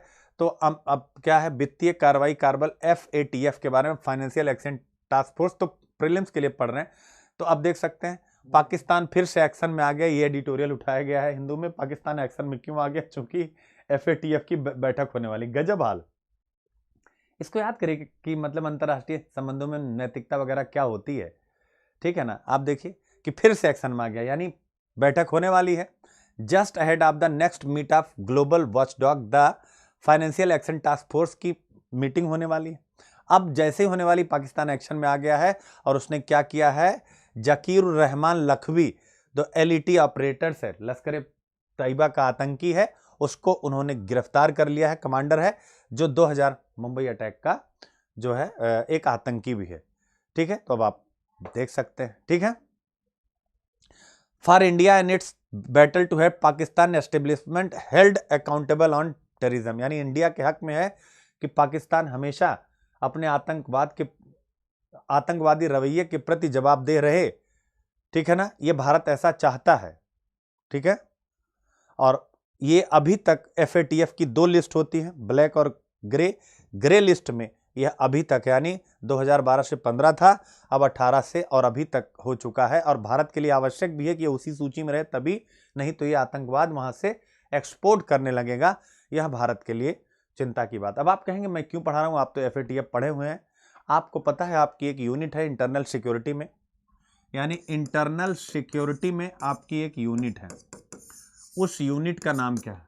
यानी इंटरनल सिक्योरिटी में आपकी एक यूनिट है और इस यूनिट का नाम है कि आंतरिक सुरक्षा को प्रभावित करने वाले कौन कौन? स्टेट एक्टर्स और non state actors. State actor और फिर है नॉन स्टेट एक्टर। क्या है? नॉन स्टेट एक्टर, ठीक है। तो ये स्टेट एक्टर का मतलब जैसे पाकिस्तान अपने राज्य के संसाधनों का इस्तेमाल भारत में आतंकी गतिविधियों के प्रसार के लिए करे, तो इसको हम क्या कहते हैं? स्टेट एक्टर, यानी राज्य। तो पाकिस्तान ये FATF और ग्रे सूची वाला जो मामला है, जब भी आप स्टेट एक्टर्स की भूमिका लिखिएगा इंडिया की इंटरनल सिक्योरिटी में, तो वहां पर यह जरूर लगाइएगा कि FATF की ग्रे लिस्ट में पाकिस्तान का रहना भारत के लिए लाभदायक है। और इसीलिए भारत के राजनयिक हमेशा इस बात को अंतर्राष्ट्रीय मंचों पर उठाते रहते हैं कि पाकिस्तान स्टेट टेररिज्म को स्पॉन्सर करता है, राज्य प्रायोजित आतंकवाद चलाता है, और उसके उदाहरण और सबूत भारत प्रस्तुत करता रहता है। तो प्लीज जरूर लिखिएगा FATF को वहां से लिंक करके, ठीक है। बाकी आपको पता है FATF क्या है? तो ये अंतर सरकारी ऑर्गेनाइजेशन है जो 1989 में बना है। इसका हेडक्वार्टर इन पेरिस। ऑब्जेक्टिव है क्या? कि जो क्राइम होते हैं, टेररिज्म है, इनको पैसा कहां से दिया जा रहा है, मनी लॉन्ड्रिंग, इन सब पर कंट्रोल करने के लिए यह बना है। इसकी 2 लिस्ट होती है, black list, grey list. Black list का मतलब क्या होता है?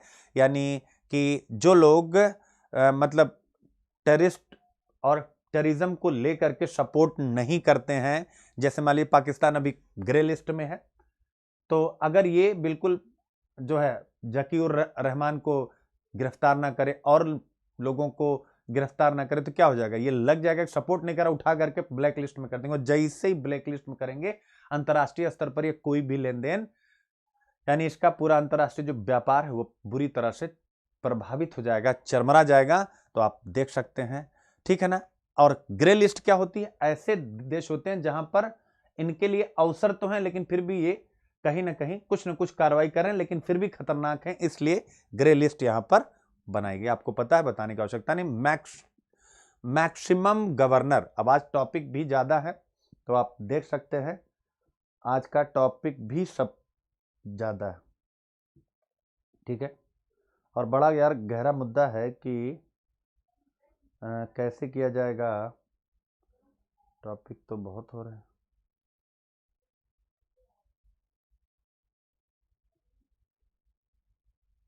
ठीक है, चलिए अब क्या कह रहा है, मैक्सिमम गवर्नर, अधिकतम राज्यपाल। समझ गए होंगे राज्यपाल की शक्तियों पर आ गया है कोई एडिटोरियल। सारांश क्या है, यानी कि राज्यपालों को केंद्र के एजेंट के रूप में अपनी सेवा नहीं देनी चाहिए, उनके जो संवैधानिक कर्तव्य संविधान में निर्धारित कर दिए हैं उन्हीं का अनुपालन उन्हें करना चाहिए। यानी कि राज्यपाल की जो भूमिका है केंद्र के एजेंट के रूप में ना हो राज्यों और केंद्र के संबंध में, नंबर 1, और दूसरा कि आप अपने संवैधानिक कर्तव्यों का ही निर्वहन करें, जो आपका संवैधानिक शक्ति और सीमा है उसको आप हमेशा समझते रहें।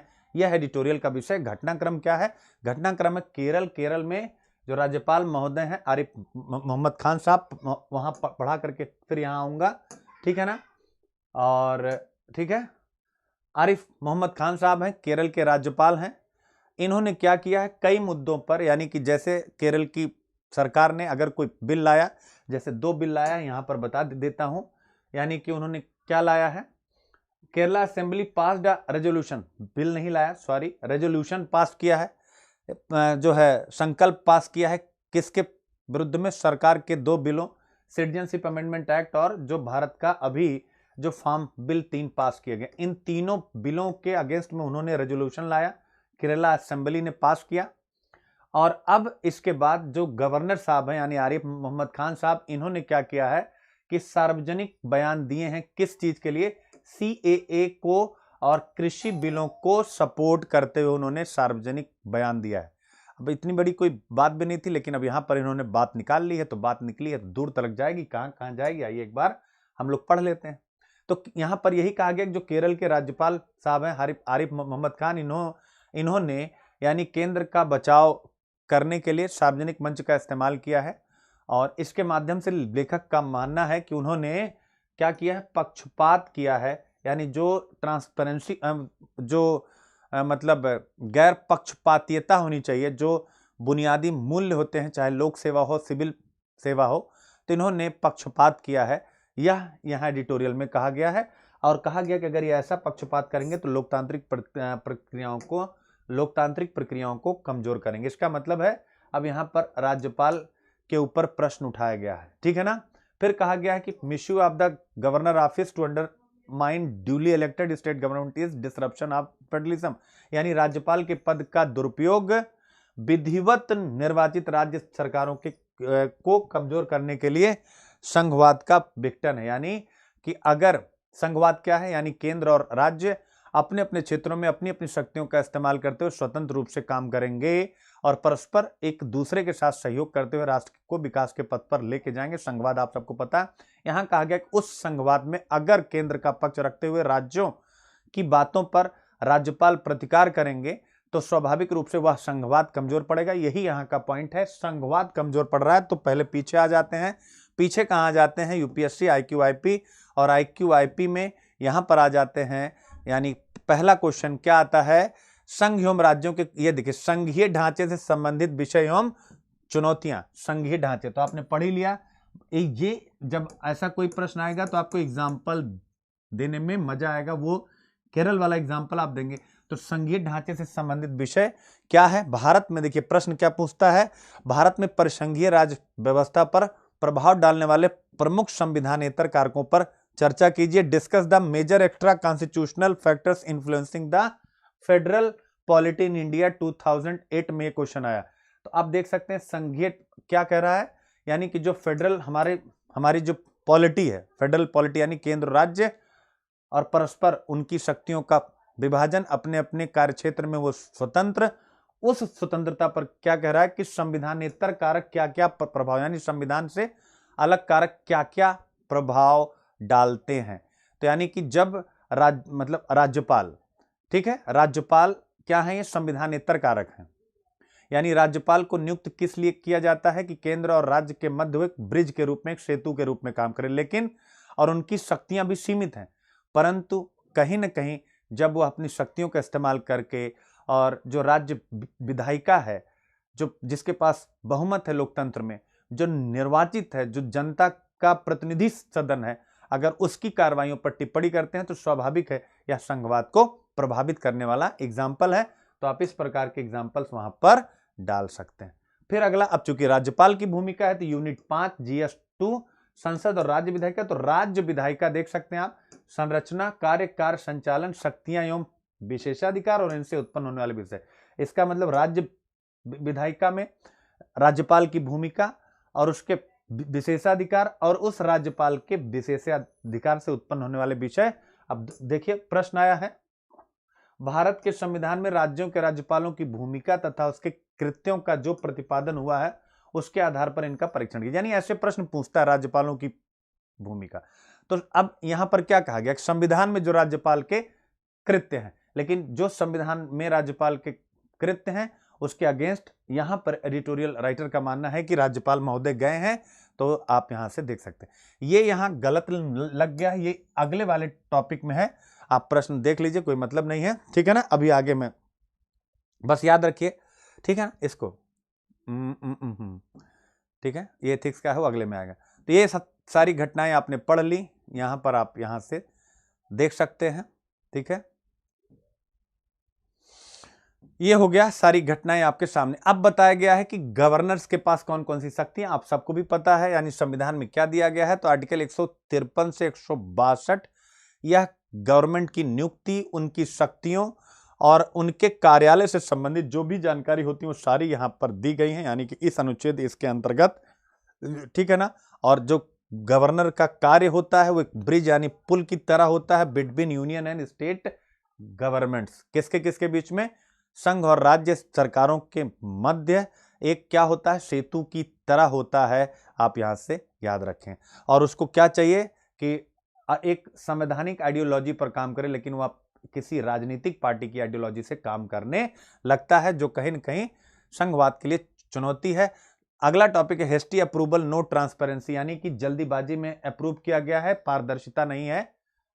बहुत बढ़िया, क्या है, पारदर्शिता नहीं है। और क्या प्रश्न था वहां पे, यानी ये कोविड वैक्सीन के बारे में, यानी जो कोविड वैक्सीन, बहुत अच्छा टॉपिक बच्चों, हो सकता है कुछ बच्चे थक गए हों, लेकिन जो वो पहले वो प्रश्न लिख दूं फिर आएगा मजा, या फटाफट एक बार पढ़ाई देता हूं, एक बार पढ़िए, ऐसे लिखूंगा तो टाइम जाएगा और आपको आनंद भी नहीं। जरा इस प्रश्न को पढ़िए, इथिक्स, इस प्रश्न को पढ़िए और पढ़ने के बाद जो पढ़ाने जा रहा हूं मुझे कमेंट में चाहिए इस बात का आंसर कि जो पढ़ाने जा रहा हूं इस प्रकार के प्रश्न में उसके अलावा क्या कोई कंटेंट आएगा, हु बहुत टिप से आकर के चिपक जा रहा है। देखिए आप यूपीएससी क्या है, और एक 100% इंटरलिंक हो रहा है कि नहीं, 99.9 नहीं, कई टॉपिक में 99.9 होता है, इस प्रश्न में 100% कोविड वैक्सीन का जो अप्रूवल हुआ है, एडिटोरियल राइटर कह रहे हैं कि जल्दीबाजी में किया गया है और पारदर्शिता नहीं है, यानी कि 6 स्टेज होते हैं किसी भी वैक्सीन के मार्केट तक आने में और लोगों को लगने में, उन 6 स्टेजों का अनुपालन नहीं किया गया है, जल्दीबाजी में किया गया है और लोगों को नुकसान होगा, ऐसा उनका मानना है। लेकिन जो हम प्रश्न लिखे हुए हैं, ये वहां लगना था, गलती से टाइपिंग की वजह से यहां लग गया होगा, ठीक है। देखिए कि सरकार के कदम का 100% समर्थन यहां पर हो रहा है इस स्टेटमेंट में। जीएस पेपर 4 एथिक्स, और एथिक्स में देखिए एक स्टेटमेंट है, यूनिट 1 नीति शास्त्र एवं मानवीय सहसंबंध, यानी नेता, सुधारक, प्रशासक, यूनिट 5 भारत एवं विश्व के नैतिक विचारक एवं दार्शनिक। तो अब यह थिरुकुरल, ये मोरल फिलोसफर्स, उनका स्टेटमेंट, असत्य भी सत्य का स्थान ले लेता है यदि उसका परिणाम निष्कलंक सार्वजनिक कल्याण हो। तिरुकुरल, आइए 2018 में एथिक्स में पूछा। और प्रश्न क्या होता है बच्चा, लिखा होता है कि ये जो स्टेटमेंट है इनकी वर्तमान प्रासंगिकता बताइए। ये नहीं बताना होता तिरुकुरल क्या है, पता चला फिलॉसफी पढ़ रहे हैं, वर्तमान प्रासंगिकता क्या है, ये पॉइंट आप ध्यान रखिए, क्या है, यानी कि करंट रेलिवेंसी क्या है, वर्तमान प्रासंगिकता क्या है। अब बताइए, तो कोविड वैक्सीन, अब आप यहां से देखिए, असत्य भी सत्य का स्थान लेता है यदि उसका परिणाम निष्कलंक सार्वजनिक कल्याण हो। तो इसका मतलब है असत्य भी सत्य का, यानी क्लिनिकल ट्रायल नहीं किया गया। इनका आरोप है एडिटोरियल राइटर का कि कोविड वैक्सीन का क्लिनिकल ट्रायल नहीं किया गया और जल्दी से जल्दीबाजी में मार्केट में उतार दिया गया। यानी 6 चरण होते हैं, 1 से लेके 6, 1 2 3 4 आगे सब बना हुआ, ये 6 चरण होते हैं, इसका अनुपालन नहीं किया गया। तो उतार दिया गया। तो असत्य भी सत्य का स्थान ले लेता है यदि उसका परिणाम निष्कलंक सार्वजनिक कल्याण हो। falsehood take the place of truth when it result in unblemished common good. तो ऑब्वियस है कि अगर क्लिनिकल ट्रायल नहीं भी हुआ है तो भी आज समय की आवश्यकता क्या है कि लोग रोजगार पे जाएं या भूखों मर जाएं। ध्यान करिएगा, लोग रोजगार पर जाएं, फैक्ट्रियां खुलें कि ना खुलें, लोग भूखों मर जाएं। ऐसे में अगर क्लिनिकल ट्रायल के सभी चरणों का अनुपालन नहीं हुआ और वैक्सीन उतार दी गई है तो यह तिरुकुरल के हिसाब से देश काल परिस्थिति में उठाया गया एक सर्वोत्तम कदम है। तो इस प्रश्न की वर्तमान प्रासंगिकता में आप लिखेंगे कि जिस प्रकार से जो कोरोना वैक्सीन सभी 6 चरण पूरे किए बगैर, विशेषकर क्लिनिकल ट्रायल का चरण पूरा किए बगैर लोगों के लिए बाजार में उतार दी गई, वह इस बात का प्रमाण है कि असत्य भी सत्य का स्थान ले लेता है। यानी असत्य सत्य से अच्छा हो जाता है यदि उसका परिणाम निष्कलंक सार्वजनिक कल्याण हो। क्यों? क्योंकि इस समय मानव का कल्याण, यानी कि इस समय लोगों को रोजगार नहीं मिलेगा, फैक्ट्रियां चलेंगी नहीं, इकोनॉमी गिरी रहेगी। तो स्वाभाविक है उस परिस्थिति से उबारने के लिए पूरे विश्व में, ऐसा हिंदुस्तान में नहीं पूरे विश्व में इसी प्रकार के टीकाकरण को अपनाया गया है। इसका मतलब है यह सर्वाधिक उपयुक्त कदम है, भले इसका रिजल्ट कुछ कमजोरी, कुछ गलतियों के साथ आगे आए। आई होप आप पॉइंट को समझ गए हैं। तो ये होता क्या 100% कनेक्ट हुआ कि नहीं? 100% यानी यही लिखना, नहीं तो क्या लिखेंगे? वर्तमान प्रासंगिकता में टॉपिक लेके आई और बताइए मुझे। तो 100% यानी ये पॉइंट आपका इंटरलिंक यहां पर हो चुका है। तो ये हो गया, आप यहां से चल सकते हैं। हेस्टी अप्रूवल, नो ट्रांसपेरेंसी, यानी इन्होंने वही कहा बच्चों कि भारत ने कोविड-19 टीकों में विश्वास बनाने का एक अवसर बर्बाद कर दिया। इनका मतलब है नेगेटिव पूरा कि जल्दीबाजी है। जो 2 वैक्सीन है, कोवैक्सीन और कोविशील्ड, कल हम लोगों ने पढ़ाई था दोनों के बारे में, इन्हीं के बारे में उन्होंने उठाया है। तो आप याद रखिए सब, बस अब पढ़ने की आवश्यकता नहीं, मैंने आपको वहीं बता दिया, बस इतना याद रखिएगा, इसको याद कर लीजिएगा। 6 चरण होते हैं वैक्सीन विकास के। पहला, सबसे पहले मतलब जो है जिस चीज पे आविष्कार करना है उसके बारे में मतलब क्या एक्सप्लेन किया जाता है, क्या है क्या नहीं है। उसके बाद उसका प्री क्लिनिकल ट्रायल होता है कि भाई करने लायक है कि नहीं है। फिर इसके बाद क्लिनिकल डेवलपमेंट होता है, फिर उसके बाद रेगुलेटरी रिव्यू एंड अप्रूवल होता है, और फिर उसके बाद मैन्युफैक्चरिंग होती है, फिर क्वालिटी कंट्रोल होता है। यानी तो ये 6 चरण होते हैं। इसमें आप देख सकते हैं क्लिनिकल डेवलपमेंट के चरण पर ही इस वैक्सीन का इस्तेमाल करने के लिए लगा दिया गया है। एडिटोरियल राइटर का कहना कोई भी डेटा वगैरह नहीं है, फिर भी इस्तेमाल कर रहे हैं। बट आपको यूपीएससी, इधर से आलोचना उधर से यूपीएससी, ठीक है ना। तो ये हो गया आपका, बेकार है ये सब, ठीक है ना। केयर इज द वैक्सीन वगैरह। फिर इसके बाद एनर्जी एफिशिएंसी बिल्कुल भी बेकार है, अच्छा नहीं था। इंपॉर्टेंट अब आपका आ गया, ठीक है। ये हो गया आपका टॉपिक। फ्रंट पेज, यानी कि अब एनसीईआरटी की एक स्कूल बैग पॉलिसी है 2020। एनसीईआरटी ने अपनी स्कूल बैग पॉलिसी, यानी ये जो बच्चे स्कूल बैग पकड़ते हैं, इसको याद रखिएगा, शिशु को खिलाने वाले हाथ, ठीक है ना। किसी भी राष्ट्र के भविष्य का निर्माण उसकी कक्षाओं में होता है, तो उन सब जगहों पर ये एग्जाम्पल के काम आते हैं, इसलिए महत्वपूर्ण है। एनसीईआरटी स्कूल बैग पॉलिसी 2020, ठीक है ना, एनसीईआरटी की है। अब इसको लेकर के ये पॉलिसी क्या है कि स्कूल टीचर्स होते हैं, उनको इन्फॉर्म करना चाहिए, किसको, स्टूडेंट को पहले करना चाहिए कि अपने बैग में वो कौन सी बुक और कौन सी नोटबुक लेकर के आए जिससे उनका बैग हैवी ना हो, उनका बैग हैवी ना हो। तो आप देख सकते हैं बच्चों के स्कूल का जो वेट होता है वह भी, उसमें कितनी किताबें होनी चाहिए, वजन कितना होना चाहिए वो निर्धारित कर दिया गया।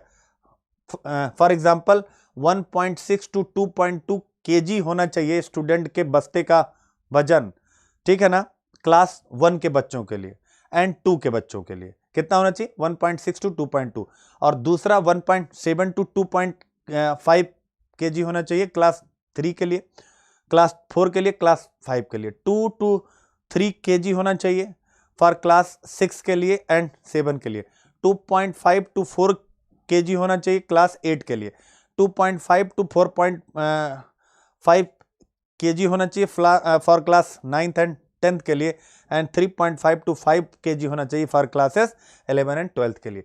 तो इसी के संदर्भ में डायरेक्टरेट ऑफ एजुकेशन ने एक सर्कुलर जारी किया है कि क्या सभी स्कूल बताएं कि क्या एनसीईआरटी के स्कूल बैग पॉलिसी को वो अनुपालित कर रहे हैं कि नहीं। तो हमारे लिए डायरेक्टरेट ऑफ एजुकेशन से मतलब नहीं है, हमारे लिए मतलब है स्कूल बैग पॉलिसी, एनसीईआरटी, शिशु को खिलाने वाले हाथ, स्कूल, बच्चा, शिक्षा, यूपीएससी का फेवरेट। तो ये सारी बातें, स्कूल बैग वगैरह आप डाल सकते हैं, अच्छी पहले होती हैं, ऑब्वियस है प्रारंभ से ही बच्चों पर इतना वजन नहीं होना चाहिए। केरला में हाई अलर्ट हो चुका है। क्या अलर्ट हो चुका है कि यहाँ पर बर्ड फ्लू फैल चुका है, कोट्टायम और अल्पुझा डिस्ट्रिक्ट में बड़े स्तर पर फैल चुका है। और इस जो बर्ड फ्लू को क्या नाम, एवियन इन्फ्लुएंजा या H5N1 कहते हैं। यह क्या है, ये जो है प्राथमिक रूप से पक्षियों को प्रभावित करता है, बट ये मानव को भी प्रभावित कर सकता है। H5N1 एवियन इन्फ्लुएंजा आप यहां से देख सकते हैं। तो प्रीलिम्स के लिए ये महत्वपूर्ण।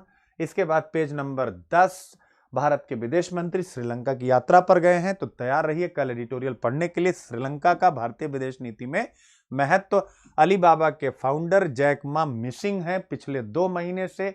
इनका एक टीवी पर बहुत प्रसिद्ध कार्यक्रम आना था जिसमें ये होस्ट थे, नहीं आ पाए। क्यों? क्योंकि इन्होंने चाइना की सरकार पर, वर्तमान शी जिनपिंग पर कठोर टिप्पणी कुछ कर दी थी। अब आपको पता है कि शी जिनपिंग पर अगर आप टिप्पणी किए तो आप गए, ठीक है ना। तो वो मुगेम्बो हैं, मुगेम्बो नाखुश हो गया, ये गायब हैं, अभी कहाँ हैं, कैसे हैं, जहां भी रहें स्वस्थ रहें। पीआईबी, तो पीआईबी आप पढ़ेंगे, यानी कि पूर्वोत्तर क्षेत्र का पहला खेलो इंडिया स्पोर्ट्स स्कूल असम मतलब असम में बनाया गया। ऐसा तो प्रीलिम्स में आएगा नहीं कहां बनाया गया, लेकिन ये जो बनाया गया खेलो इंडिया स्पोर्ट्स, तो जैसे यूपीएससी निबंध पूछा था क्या भारत ओलंपिक में 50 स्वर्ण पदक जीत सकता है, तो इस प्रकार के छोटे मोटे एग्जाम्पल्स आपको मदद करते हैं, आप याद रखें, ठीक है। इसके बाद है अंतर्राष्ट्रीय ज्यूरी बनाई गई है, भारतीय अंतर्राष्ट्रीय फिल्म महोत्सव, तो आप ध्यान रखिएगा क्या क्या है, ये सारी बातें हैं। फिर इसके बाद Atal Bihari Vajpayee school of management and entrepreneurship के लिए भवनों की आधारशिला रखी गई है। तो ये आप एक न्यूज बना लीजिएगा, एजुकेशन पर लिखने को आता है इसलिए मैंने दिया। अंटार्कटिका में 40वें भारतीय वैज्ञानिक अभियान का शुभारंभ बहुत इंपॉर्टेंट है, यानी चार्टर्ड आइस क्लास पोत MV वासली गोलोवनिन, ये नाम याद रखिएगा, MV वासली गोलोवनिन 30 दिन में अंटार्कटिका पहुंचेगा। अब आप याद रखिएगा MV वासली गोलोवनिन 40 सदस्यों की एक टीम को छोड़ने के बाद यह अप्रैल 2021 में भारत लौट आएगा। वापसी पर यह इससे पहले गई शीतकालीन टीम को वापस लाएगा। भारत ने आज अंटार्कटिका के लिए 40वां वैज्ञानिक अभियान शुरू किया है। यह भारतीय अभियान दक्षिणी सफेद महाद्वीप में, यानी इसको सफेद महाद्वीप कहा जाता है, दक्षिणी देश के वैज्ञानिकों के 4 दशकों के प्रयासों का प्रतीक है। गोवा से रवाना हो चुका है, मतलब किया जाएगा, यानी आज, जिसमें 43 सदस्य जहाज पर होंगे। तो अब आप इस चार्टर का नाम याद रखिए, बस बात खत्म, ठीक है ना। MV वासली 40वां है, तो ये याद रखिएगा 40वां, ठीक है। ये पुराना ही लगा हुआ है, ठीक है, ठीक है, ठीक है बच्चों, मिलता हूं, बस एक कॉफी पीऊंगा, तुरंत आ रहा हूं मुख्य परीक्षा के 2020 के टारगेट को लेकर के। और ये सभी बच्चों के लिए जो 21, 22, 23 मैराथन 5-6 घंटे की। थोड़ा कॉफी पी लेता हूं, फिर आता हूं, मिलते हैं छोटे से ब्रेक के बाद। जय हिंद, लेट्स क्रैक इट।